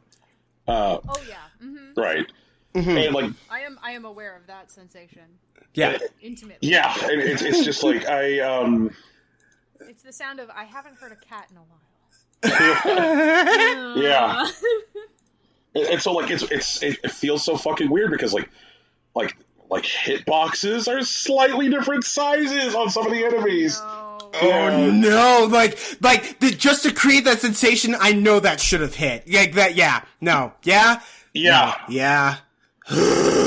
Because I sat there fighting fucking Ludwig von Koopa in Castle 4, and like and I just sat there going like, "That's hit. That was a hit," and I'm just like screaming and just like, and it just like it's so. Like, Rocky, the Forest of Illusion will bother you very deeply, like, because it's like, take all of the bullshit that goes on in the Forest of Illusion. Now, yeah, and like the deeper you go in the game, the worse it gets, and by the time you get to Chocolate Island, it is like hard fucked. Because and like in some of the writing that the ROM hackers did about it, the reason that they said that like later levels are the way they are is they're like, hey, look, like when everybody plays Mario, what they do is they blast through the first world, and then they blast through Donut Plains 1, go to Donut Secret 1, go to the Donut Secret Ghost House, get on the Star Road, and then eventually get to Bowser's Castle through the Star Road. You're like taking the short route to Bowser's Castle. They're like, that's why everybody's memory of those levels is better, which is why, like, if you just go through the linear level progression, it starts to get more and more weird because we remember them worse. And I'm absolutely convinced that they're shit posting, but like, it's still good, you know. Like it's eventually you get to a point where you're like, that can't possibly be right. Yeah. Right. Is there ever a point where it's like, that can't possibly be right, and then you looked it up and it was right? Yes. Because that would be even more. No, that's even more annoying. Yes. No, that's the thing. It's a shit post, man. They made a whole game as a shit post to fuck with you. Hello. I'm speaking directly to whoever the fuck did Super Mario World from memory. Do a Zelda. Do a Link to the Past from memory. Do a Link to the Past from memory. Do it for me. Tegan? No, wait, no. No, do Majora's Mask from memory. Oh no, absolutely not. Fuck that. Tegan, I have, I guess, both good and bad news. They are currently working on Link to the Past from memory. Fuck. Let's go! You do Super Mario World from memory, and I will do Link to the Past from memory. I have the game guide also, so I can definitely 100% look shit up and be like, that's not right. Hell yeah, I'm down. Yeah. I'm down. So it was just like, it was one of the last things I played this year, but like, I was just like, oh my god, it's like absolutely like, it captured me in this like really weird way. And it's just like, like we haven't really talked a lot about like fan projects and like free games on the show. And like, it's even harder with like Nintendo, because like Nintendo comes after stuff with a vengeance. And, like, I know that, like, Super Mario World from memory is getting some traction. So it would not surprise me. But if, like, this is literally parody, though. Like, in a way that, like, would actually stand in courts. Yeah. So, like, I don't think, like, I mean, they could send their cease and desist, but, like, they shouldn't cave, and I don't think they would. It wouldn't make sense. Yeah. Like, they'd win the court case. Yeah. This is fan fiction, but a video game. Right. Yeah, exactly. Fan fiction is allowed. I mean, like, fucking, what was it? Twilight went on to be, like, what, a multi-$100 million, like, franchise? Like, get the fuck out of here. Wait, Twilight is fan fiction?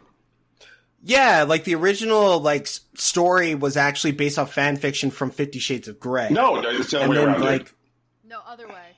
oh, Yeah. Really? Are you sure? Twilight is fan fiction, but it's not 50 Shades of Grey fan fiction. Okay, my bad. Sorry. It's fan fiction of the Book of Mormon. Grey.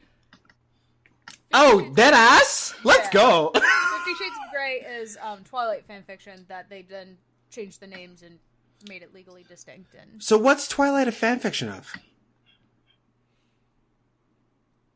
I mean, in a lot of ways, what isn't Twilight a fan fiction of? I mean, fair enough.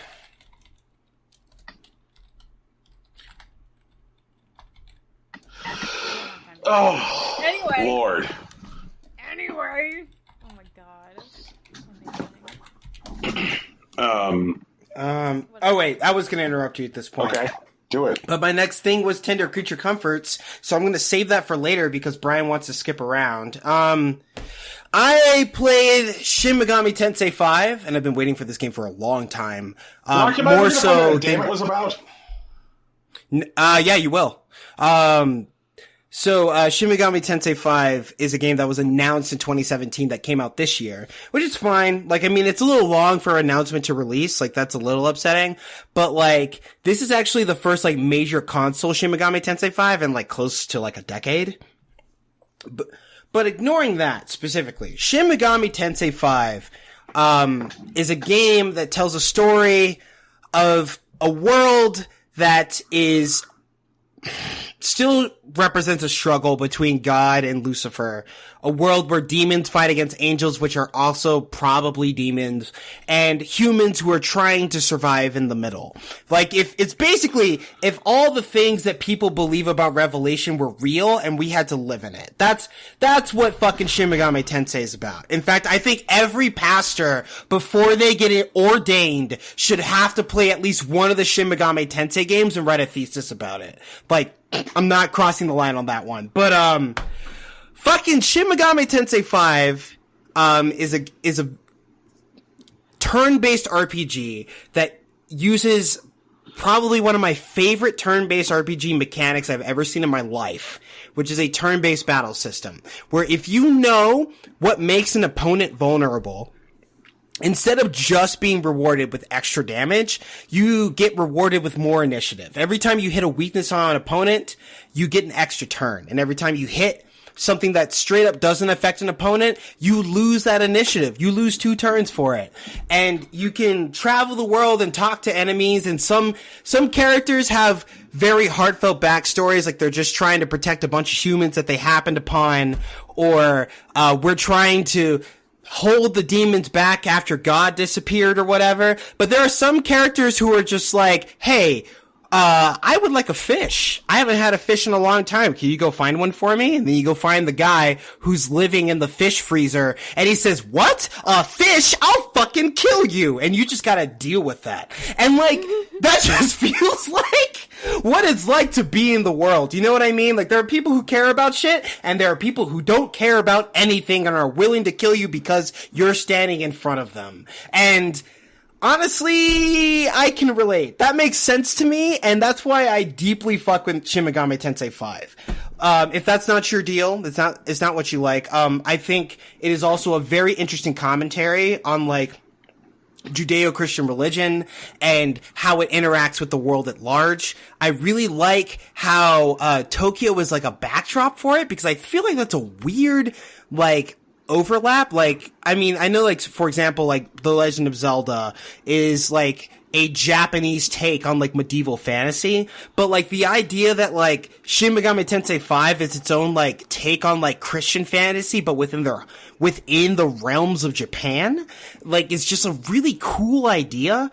And, the fact that, like, the world is both tied between, like, an undying, like, connection to faith and, like, the fact that you need to survive at all costs is really interesting, and they allow your character to decide where they live in that space, and there's definitely a lot of room in between, is really cool.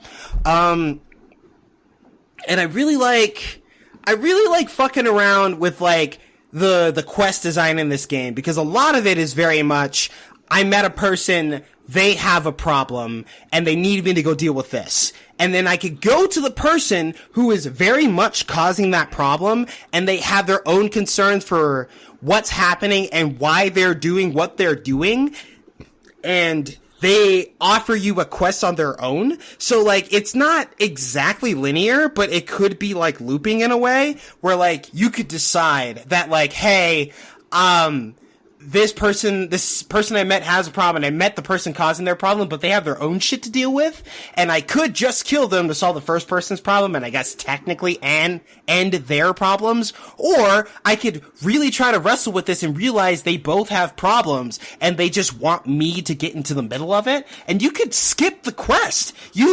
There's nothing stopping you from just looking at these two people, both of you are talking about bullshit that you're causing for each other, and I'm not gonna get in the middle of it, and you can just leave. And the game will not punish you for doing that. Or you can step in the middle and decide who is right if you're into that. And, man, like, Shin Megami Tensei is a very cool video game as a series, and it has been for a very long time. But Shin Megami Tensei 5, released on the Switch of all places, is a brilliant video game that is trying to get the most people to play it of all time. I really hope that this series is Persona 5. Like, I don't think everyone's gonna play it, but I hope more people play this than ever before. And I hope people can realize the worth of Shin Megami Tensei 5, because the people appreciating the Shin Megami Tensei series is well overdue. End rant.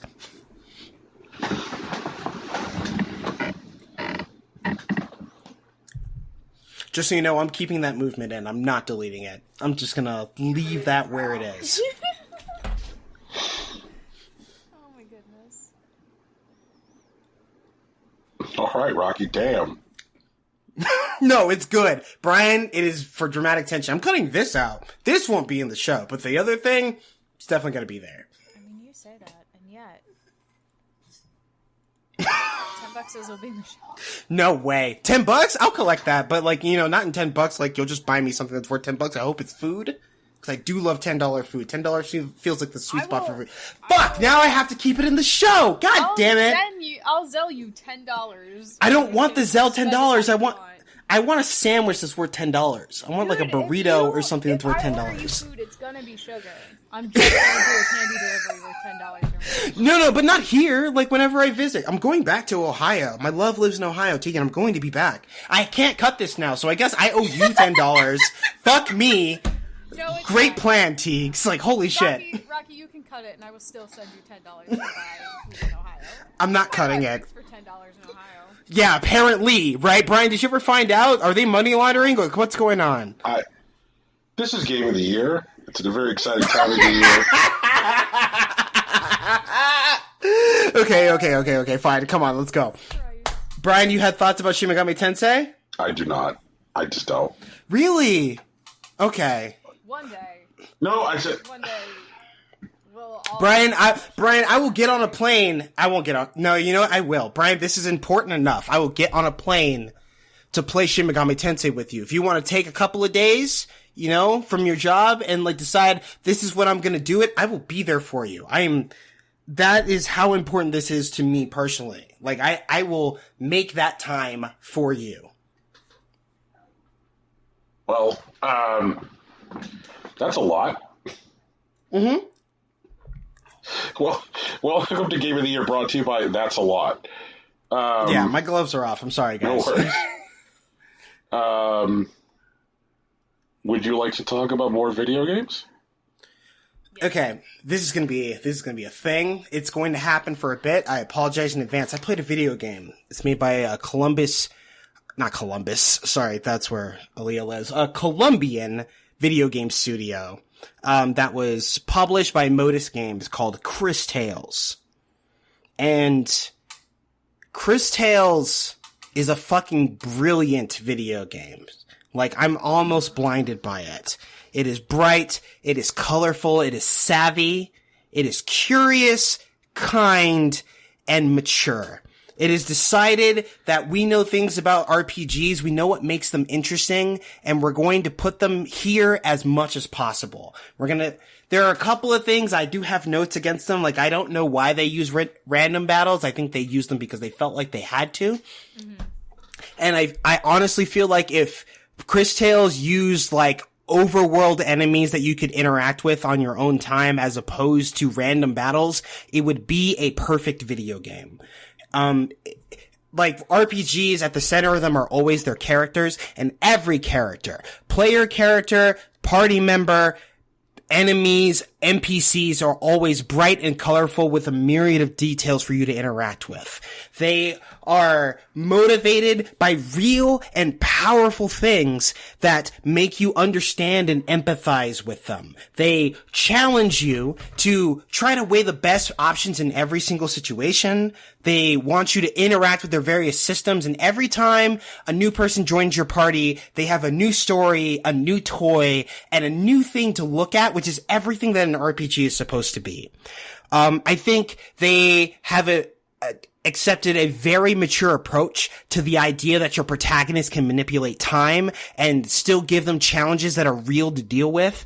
I think they do good things about obscuring where the threats actually are and presenting real things for you to interact with. I think that the dungeons that they've created make interesting and powerful interactions that make you feel good about interacting with this character and the space that they're in. Chris Tales is a brilliant video game that almost no one is talking about for some fucking reason, and I'm upset about it, but I hope you give it a second look. Rocky, your audio is kind of shit and has been for a while. Oh no, really? Yeah. I'm looking at my waveforms, they look the same, okay, but I'm gonna keep an eye on it. You, just I can't. I'm gonna keep an eye on what Skype is doing to see if there's something else I can do about it, because I know that that's been happening for a while. But anyways, Chris Tales is a great video game. More people should play it, and if you're curious, I implore you to try it. I've been playing it on stream. I've been kind of marathoning it a little bit, and I think you can see the things that I appreciate and the things that I like about it, but I hope you find things that you like about it too. It is definitely one of my favorite games I've played this year. Yeah, Chris Tales does an excellent job of not only like explaining who their characters are without, like, in ways outside of the dialogue, But also disguising things that are very, very important so that when it comes back later, you're like, oh, fuck, wait a minute. In a very good way. Man. They do a very good job. I'm still mad about that stupid-ass fucking frog. I wish I had seen it sooner. I'm not mad about it, because it's great. Brian, so there's a frog that you meet very early in the game, and he is definitely the helper character. He looks like You're gonna spoil it right Brian doesn't care about spoilers. I know people might care about it on the show, so I'm going to try to be careful. We have also, on the record with this, with Game of the Year, is that spoilers are on the table. There's no way to have a serious conversation on Game of the Year which doesn't include spoilers. Yeah. You definitely did avoid spoilers earlier, though, Brian. It's fine. We'll shake it off. But, so, Matthias is, introduced at the very beginning of the game as your helper character. He's your Navi, he's your Fee. He explains everything that you do, and, he does have a bit of functionality. One of the things that the character's able to do, because they're able to see both, in the past and the future at the same time. I think it's something 10 years forward and back. And any given moment is just in their field of vision. One of the things that they're able to do is basically allow this one character, Matthias, to jump into the future or the past to affect something so that they could do something. One of the things that they do very early on in the game is that you need a particular fruit. And so you plant the seed of the fruit now and then send Matthias into the future to gather the fruit of the tree that grows from the seed that you plant. Or, there's another instance where you go to a town and you need to access this pathway into the sewers. And so you send them into the past to plant a seed of a vine that will grow so that it appears 10 years into the future from that moment, which is now the present, so that you can climb up the vine and enter the dungeon.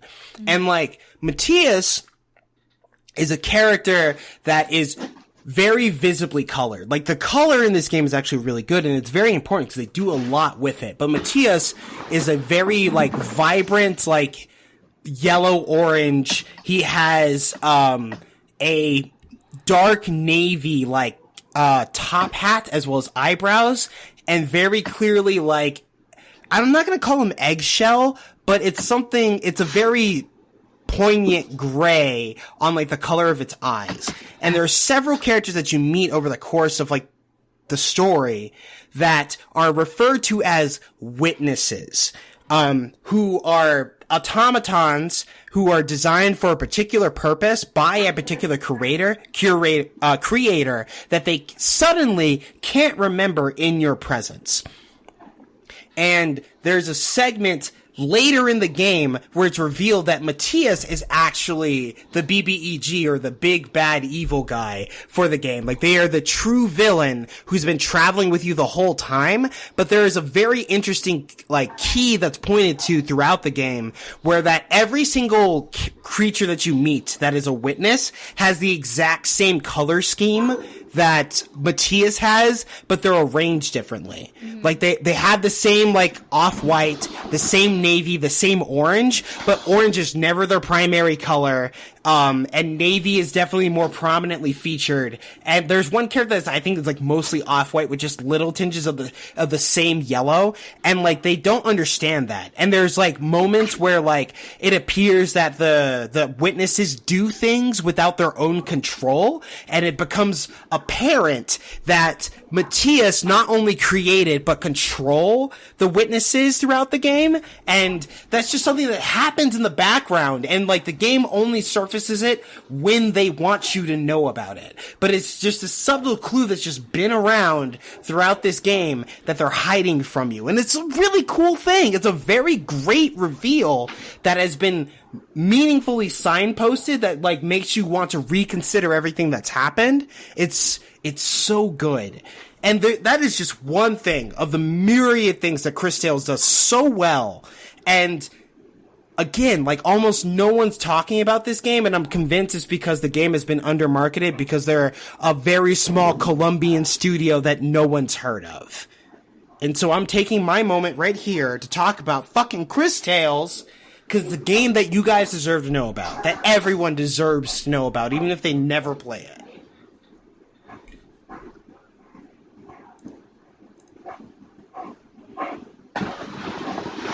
I'm so glad that your waveforms are good for everyone else. Yeah, I can't hear shit. I have no idea. Like, all I know is you were angry. Oh, no. I have no details. Oh, okay. No, he's not angry. He's passionate. He's 100. It's entirely passionate. Okay, yeah. Coming through. I understood most of it. I got nothing. I have no idea what he said.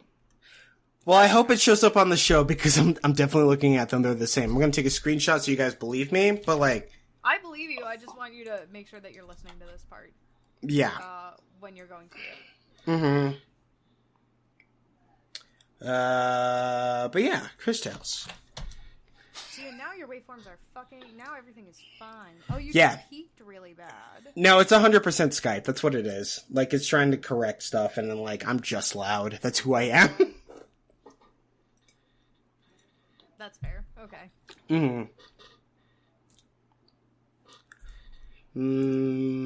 Also, I did just turn off Skype, like, adjusting my microphone settings, but, like, that's separate from my recording.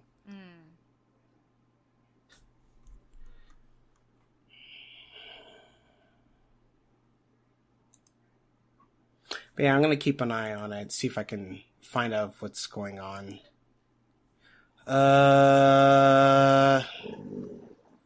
Shit, am I still going? Oh, let me think. Oh, we can talk about this. Brian, I played a game. I can't remember if you're the one that brought it to my attention or if I came across it organically, but I don't think I did.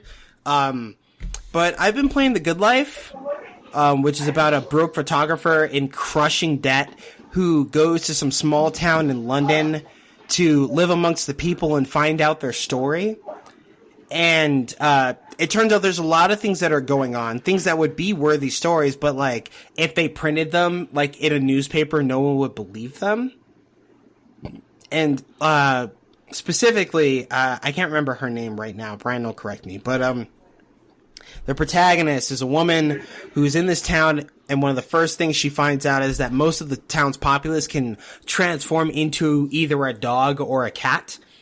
Also, there is a murder that happens very early on that she's the first person to come across the body besides the murderer, and she just like decides to not tell anyone about it because I don't know why. And there's also a lot of weird bullshit going on. At one point, you travel into a local castle, but a version of the castle that exists in the distant past with various ancestors of the people that live in the village. And you interact with these people. I think you steal a barrel of like ancient whiskey or something, and you come back. Rocky, I'm gonna have to like just trust whatever you're talking about is gut value. Oh no! I have no idea what the fuck Brian, you're talking about. He's talking about The Good Life. Yeah, but he can't hear me. Brian, talk about The Good Life for a little bit. I don't know, man. I have no idea what you said. I have no context. It's fine. I believe in you. The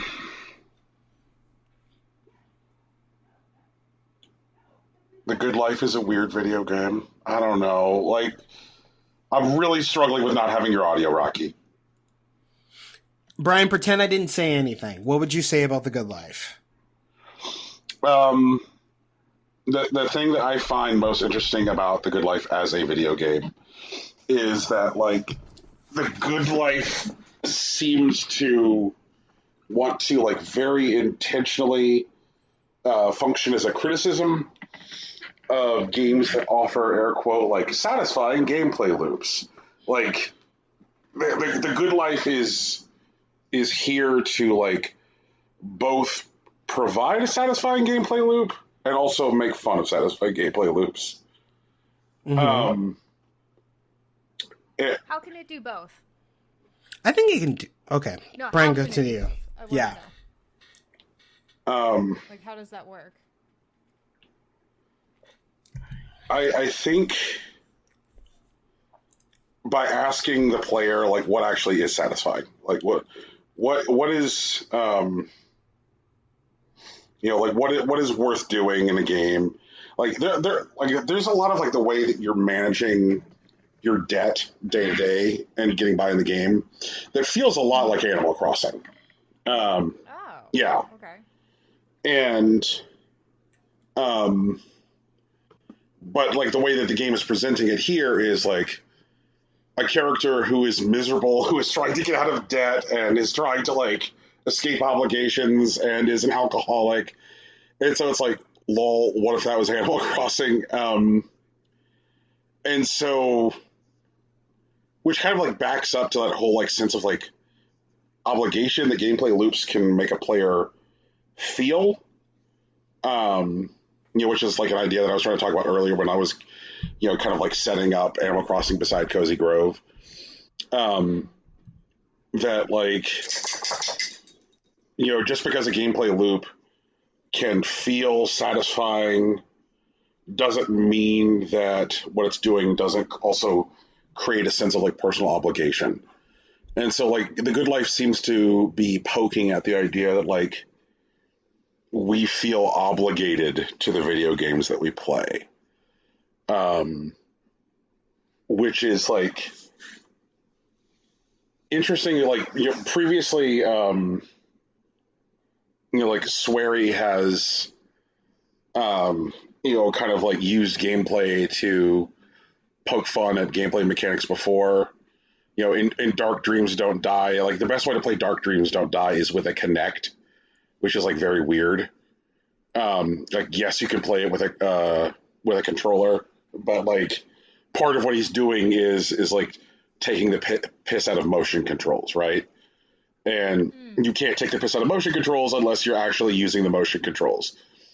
And so like The Good Life very much feels like it is poking fun at the idea of like the ongoing gameplay loop or the game as a service, and that like when that gets wrapped up in this idea that like, are you actually having fun or are you experiencing a sense of obligation? And by having a character, Naomi, that's it. I was sitting here going, oh God, what's her name? Naomi. She's got this like crushing debt, like absolutely crushing debt. And she just wants to be free of it. But there's also like this like sense of like warm familiarity because like the murder that happens early in the game bears a striking resemblance to the murder that happens in Deadly Premonition. So like, like how there's like this, which is also similar to the murder that happens in Dark Dreams Don't Die. So there's this ongoing sense that like there's like world like there is a sweary verse and we are in the sweary verse, and are you playing this game because you're obligated to play it, or are you playing this game because you like playing it? Like, it's a weird feeling, and like not a lot of video games ask their players, why are you here? And I like that. Okay. Rocky, I have no idea what you said, and I don't know if there was any overlap whatsoever. You talked about something different, and that's absolutely fine. Cool. Good times. I can hear you now. I don't know what that's worth. I know, actually.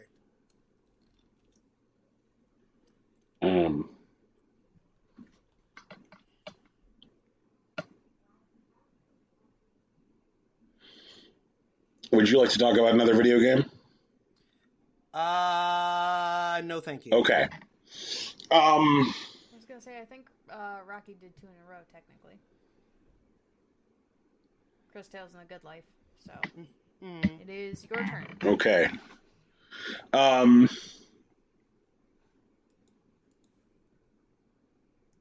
Let's see here. We already talked about Folloms, which is good.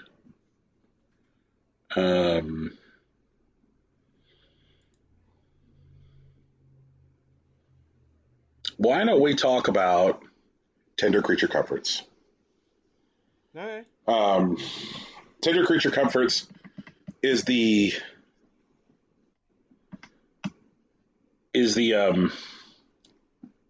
other game that seems to constantly getting rotated into my my fifth spot for man.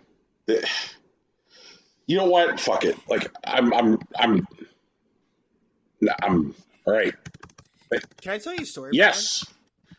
So, one of the things that happened around the first times that you were talking about tender creature comforts was that you mentioned a character. I believe her name was Jennifer at the time. And Jennifer was a character that you had recently dated. That you were, like, one of the things that the game asks you, for people who don't know, when you start, because it is a dating simulator, you are on a new planet designed explicitly for dating, and the game asks you if you're here trying to get over someone, and it asks you who you were trying to get over.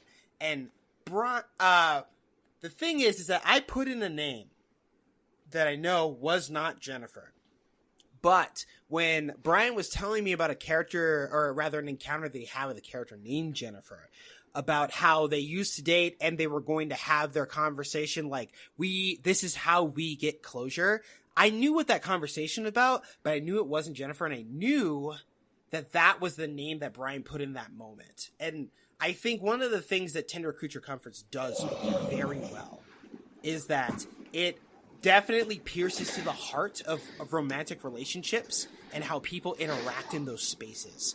And it takes advantage of things that you take for granted. Like, one of the things that you're able to do, for example, you can go out to eat with someone, and it turns out that while you're there to eat tacos and learn more about this person, they're there to look at you and determine if you're going to be their next meal.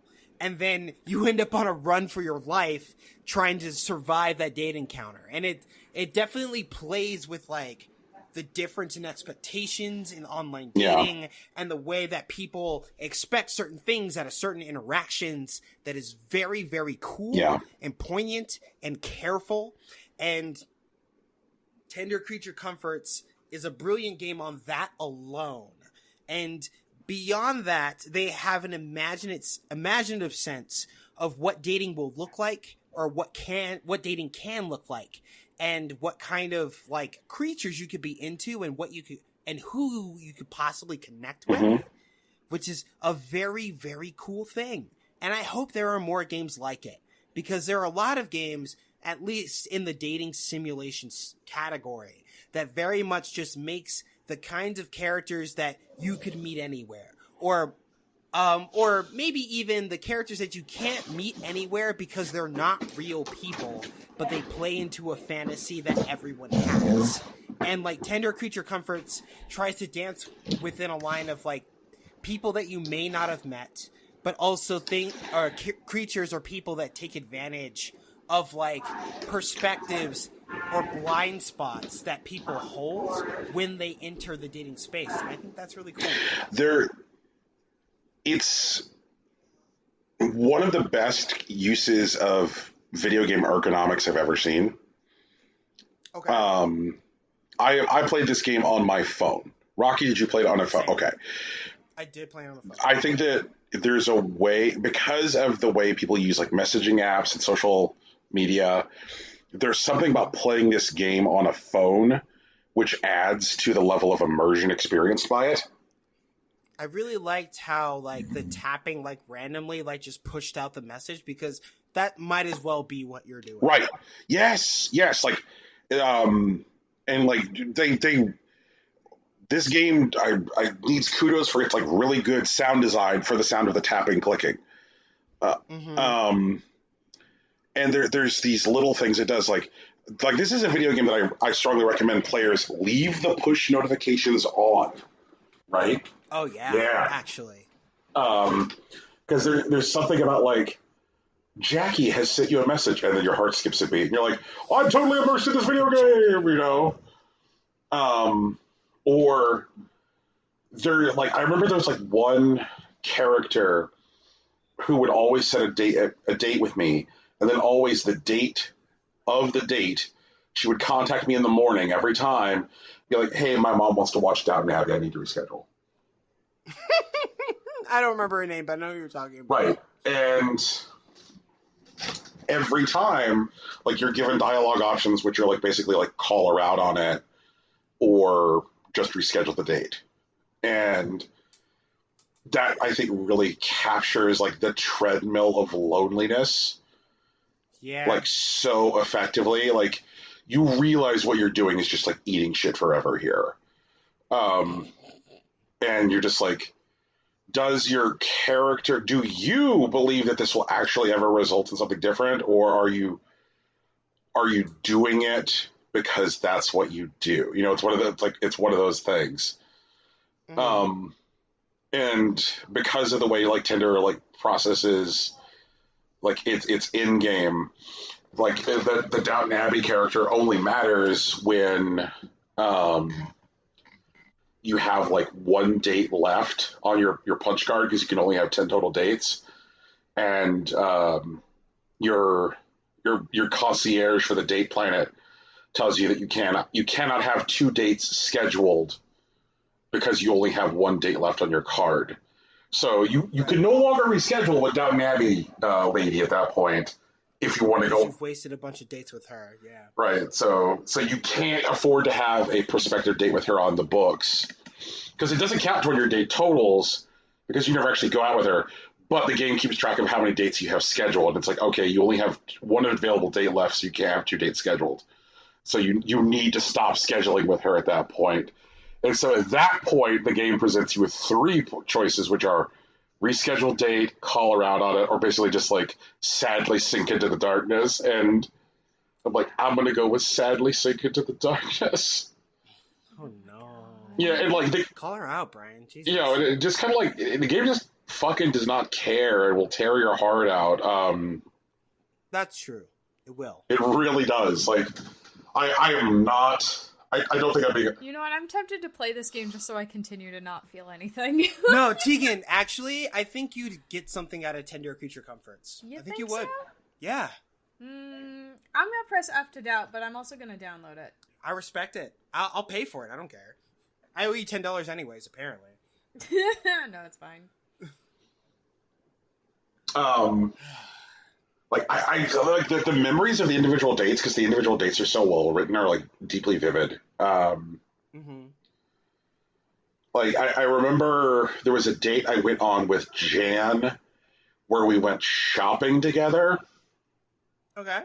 and like it becomes obvious that like Jan is this like incredibly vapid and superficial person, and that she's like entirely judging you by how expensive the items are that you're purchasing and the way that you treat people in like the service industry. And she's just like, why are you letting him take so long? Like, we need to go to the food court. And it's just like, and I'm like, Jesus, like, this really does nail the little ways that people are like wildly off-putting on like first dates. That like, Yeah. like, you could see how someone treats somebody at like a Starbucks and be like, fuck, like, what are you? Why would I commit to this? Why would I want to be here? Right, exactly. And so like those kind of notes in writing are very hard to hit. They're yeah.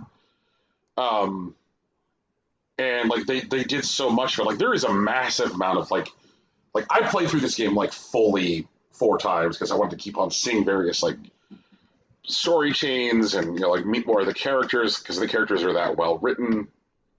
Mm-hmm. And like I'm glad I did every playthrough. And like if we were still doing like superlative categories where we had, you know, like if there was still a best new character, then like Sad Jackie from Tender Creature Comforts would be the character that I'm sitting here like championing.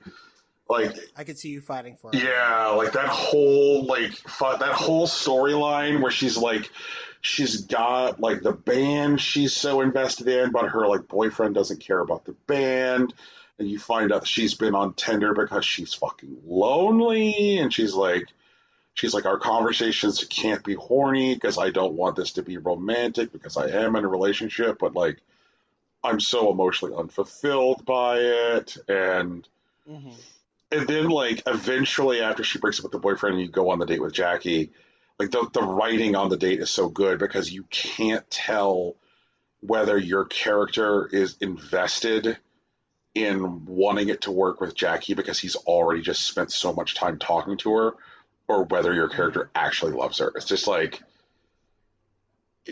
it's melt your brain. You're like, oh fuck, like is this the sunk cost fallacy or is this true love? And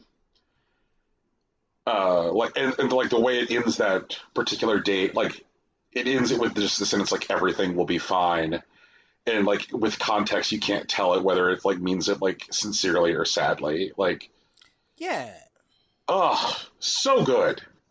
What a fucking video game, man. True enough. Hold on. Let me just do some math here. Okay, carry the 2. Cross out the 4. Okay. Everyone, this has been our show. This has been part 1 of our Resonant Games episode. We have definitely more games to talk about, but we need more time and we don't have it right now. So, I'd like to thank you for hanging out with us. Again, this is continuing along with our Game of the Year content, and we appreciate you being here. If you want to check out anything else we've talked about, you can find us wherever podcasts are found. iTunes, Google Play, Stitcher, Spotify, SoundCloud. Can you guys hit SoundCloud for me real quick? Fuck SoundCloud. Fuck SoundCloud. And there's one thing about SoundCloud that is worth paying attention to, and it is the person who made the music at the beginning and end of this program, Big Sach. You can find his work on SoundCloud.com/Big Sach NJ, or you can find him on Twitter at Hillary_Swank. Our logo was also designed by Lauren Moran. You can find her on Twitter at Lauren Moran, or you can find her on Twitter. Or you can find her on her Patreon, where she does good shit. And we have a Patreon. It hasn't been super busy, but it's still around. And you can find it at patreon.com/ImpossibleCoinPodcast. There you will find our artisanal show notes, our bespoke watch-alongs, and audio essays about things that we care about. And we are also on social media. I'm on Facebook and Instagram. Tegan's on Tumblr, and Brian's on Twitter. And we are also on Twitch, where Tegan streams on Tuesdays with Breath of the Wild, and me on Wednesdays with Tales of Arise, and, a couple other days sprinkled between. But you only really see those if you follow us, so take that as you will. But that's us. That's the show. Yeah. Thanks for hanging out, and peace.